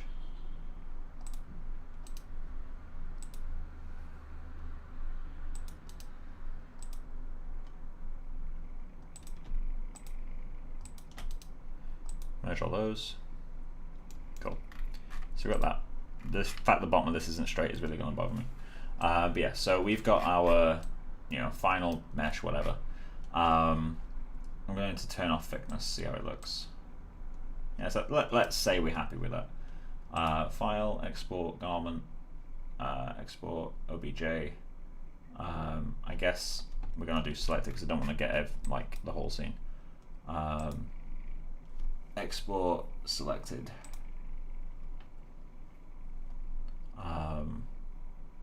Just put it on my desktop for now. Temp. Single object. All patterns, that's fine. Centimeters, that's all good. I'm gonna say weld and thin. Technically, welding isn't the correct way to do it, but I'm going to weld it. So, import, desktop, temp.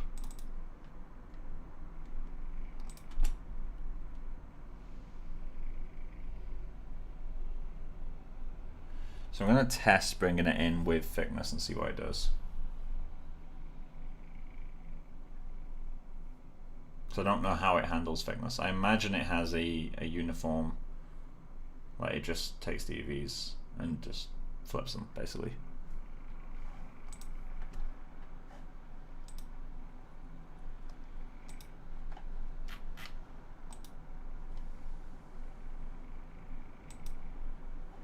Oh, I just saw the images you sent. It looks really cool. Oscar, anyway.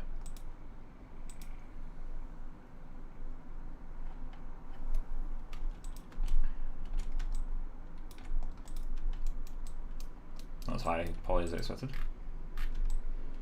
Yeah, so if we look at the UVs for this guy. Oh, so it's put the UVs over each other. Okay, so we don't want to do weld. So let's get rid of that. Go into Marvelous. File, export. Export selected. As temp. Yes. I'm going to turn off weld and just export that as is. Cool. And then I'm also going to export it again.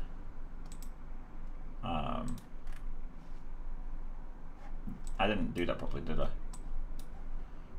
File, export, selected. So, unwelded at thin, except, right, so select it again. Export, selected. Let's try this one with thick. So temp, thick.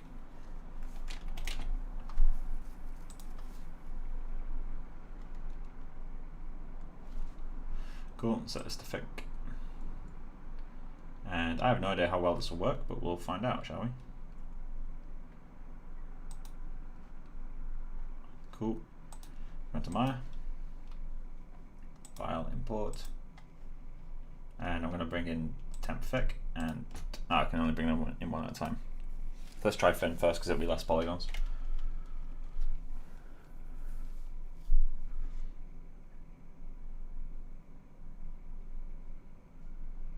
Yeah, I mean the on the corners, if you do the internal line trick, that adds more polygons, so you can get away with it a bit better.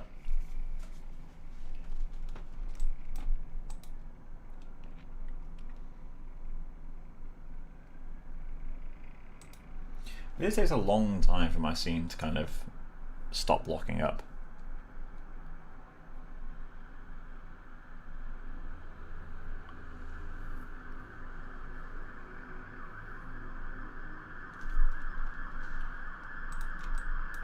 There we go. So let's check the UVs on this. Oh, did I not export the UVs? Let's try again.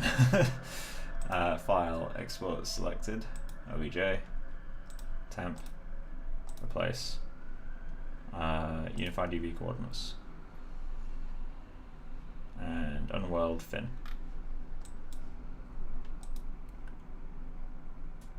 Okay, now let's try again. File, export, selected. Do all the same stuff, but this time with thick. And that's with unified UVs. Cool.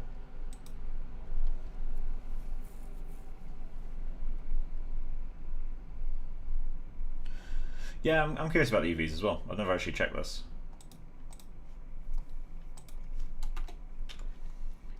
UV, file import. It'd be easier if it did an empty scene, wouldn't it? Let me just save this scene. I'll reopen it in a sec. New scene. File, import, temp. So much quicker in an empty scene. Right, so UVs. There we go. So UVs are fine. We can go through how to create a thickness for that in a second. Let me try importing the thick hat now, because I'm curious as to how it handles it. I'm pretty sure, logically, what it should do is just duplicate UVs over. So it doesn't do UVs. Alright, interesting. So, what we can do then. Did I have it set correctly? File, export, obj selected.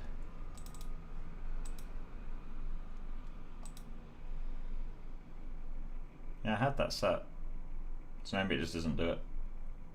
Okay, so thick isn't an option. I'm going to close this now. Don't need it anymore. So, add in thickness. So as you know, if we just extrude this, it's not going to work. So if I just go extrude and do that, I have soft select on.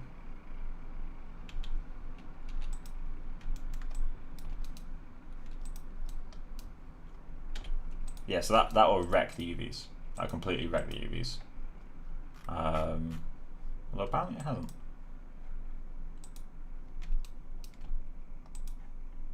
I should have wrecked the UVs.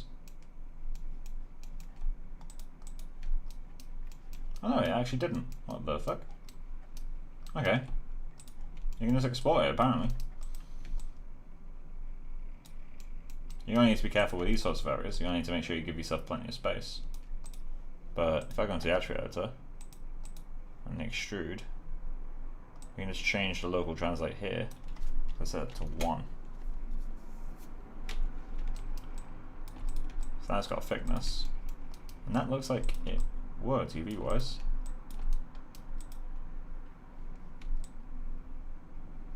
Yeah, because that's not selected the other side, right? Cool.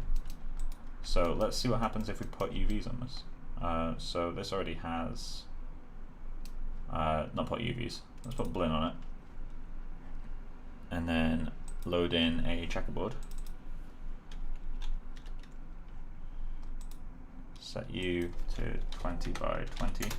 Does it have anything on the inside? It does. All right. Oh wait, no, it's exactly the same. Yeah, so you can just extrude it.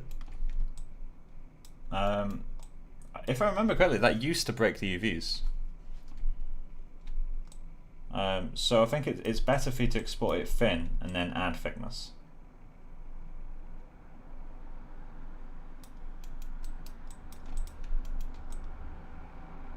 Although I guess there's one issue that would bring, which is it would be extruding it in one direction, whereas thickness in MD would add half of that thickness in each direction. So let's see if we can do that. You can't do that with an extrude, so we have to do something a little bit different for that. Let's bring in temp. I'm gonna hide you. I'm gonna use you. So what we need to do for that is let's go into, we need to duplicate this and say if it's inside or outside. So inside. So we got inside, and we're going to duplicate that and call it outside. There might be a better technique for this, but I don't know. So then we're going to go into mesh, and we're going to go into edit mesh, sorry, and we're going to go into transform. Turn off random and transform vertex. So that will transform every vertex on its normal. So you just pull this blue arrow and just do whatever thickness you need. And remember this number. So 0.05, I'm going to say. But no, let's go 0.1. Now what we're going to do is grab outside and do the same with that. But this time we're going to say it's a minus. So if we go into edit mesh, transform, we're going to set this one to minus 0.1. And what that means now is if we get our inside and outside meshes, they are both a set distance away. They're both a set distance away from that original point. So all we need to do now is just invert the normals of, in this case, outside, which means our name needs the wrong way actually. So out, inside, out, side. And we just need to invert the normals of this one. Mesh display, reverse, which for some reason didn't do anything. Let's just select both of these, mesh display, set to face, which will take a bit of time because it's in map polygons. So I'm not extruding. What I'm doing is I've duplicated the inside of the mesh because it's got no thickness. So what I do is I get one side of the mesh and I move it with the edit mesh transform tool, and I literally just move it. And so what that gives you by moving it equally in both directions is rather than extruding it in one direction, you're equally extruding it in two directions. This will mean there's a seam between the meshes. So basically somewhere along here will be a mesh seam. So it'll be in here because of the way this garment is. So if I go in here, the mesh seam will probably be an intersection, to be honest. It's here, yeah. So where's the bottom of this? Oh, that's the inside. With a simpler garment, this would be a lot easier, but basically all you'd have to do then is just get the edges of these and bridge them together, because they'll be identical on both sides. So I could probably, oh, that's the same garment. But either way, like that's ultimately how you can get an even thickness on both sides. Personally, I'd say just extrude it, because extruding that will it'll give you the correct UVs anyway, because this one works. It just means that the thickness is in one direction, which is technically fine, but it's not ideal. But it does mean that everything is maintained. So you can change that at any point, as long as you keep the history. Or I guess if you're in 3ds Max, then you can't do that, but yeah, you get the general point. Oh, local translate. Dude. I think I fucked up by moving this. But yeah, you get the point though. That's how I'd recommend doing it, because you have to keep the UVs in.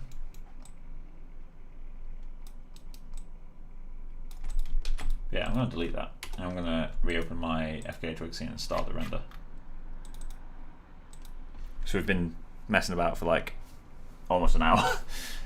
As I said, I'm completely new to Marvelous Designer, so if anyone who doesn't know Marvelous Designer at all, just watch that. Don't learn from me, learn from Daniel. And when I say Daniel, I mean literally Daniel. Let me search this guy. YouTube Daniel. This guy is the best. Let's see if it's Daniel, Marvelous Designer. This dude. He's great. I'm gonna get a link to his channel. He's fantastic.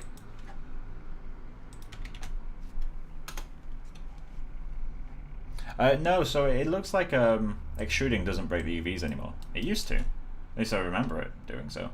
Maybe it never did and I just remember it wrongly, but render cam.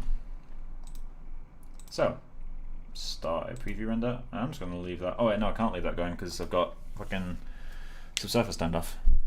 But yeah. But yeah, was that helpful at all? I mean, I was kind of fumbling my way through the whole thing, to be honest, but if it was helpful, then that's great. If not, then I'll try to learn it a little bit and show it again in a different stream.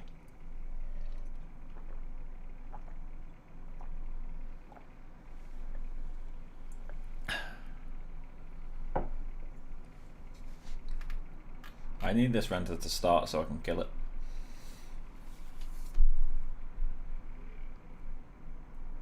There we go. Kill that render. Click that and then wait until it responds. Perfect, I'll rewatch tomorrow, but that'll help me out at least. Have some key points. Happy. I'll do it tomorrow. Yeah, if you can't get it done, don't worry. I'm happy to kind of figure it out with you. I mean, as I said, I don't really know how to do this stuff. I'm very, very new to Marvelous. Like I used it a few years ago for 2 assets, and then, in fact, the last time I used Marvelous before buying it, I'll find the picture because it's a while ago. See all pictures. Your photos. Just scroll back a little bit. I don't post many photos, so it's quite easy to find it. Let's use the scroll bar.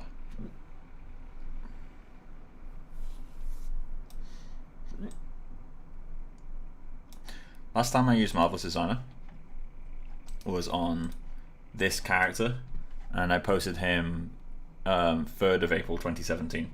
So I haven't used Marvelous Designer in 3 years. I literally just used it for this one character to do the folds under the arms and stuff. This was a heavily simplified one. I think there was an earlier version where yeah, there was an earlier version. Let me see if I can find a full body of him. No, apparently I don't have one.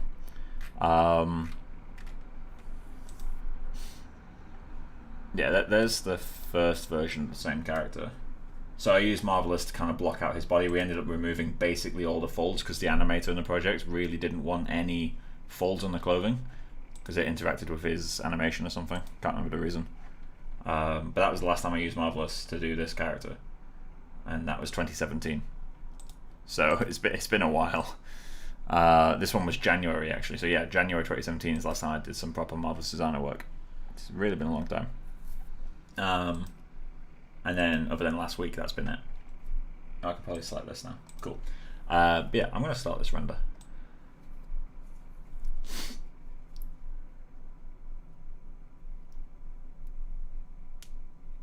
So skin, turn off the diffuse,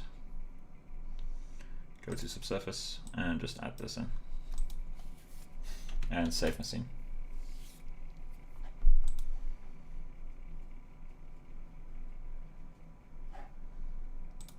Okay, preview render.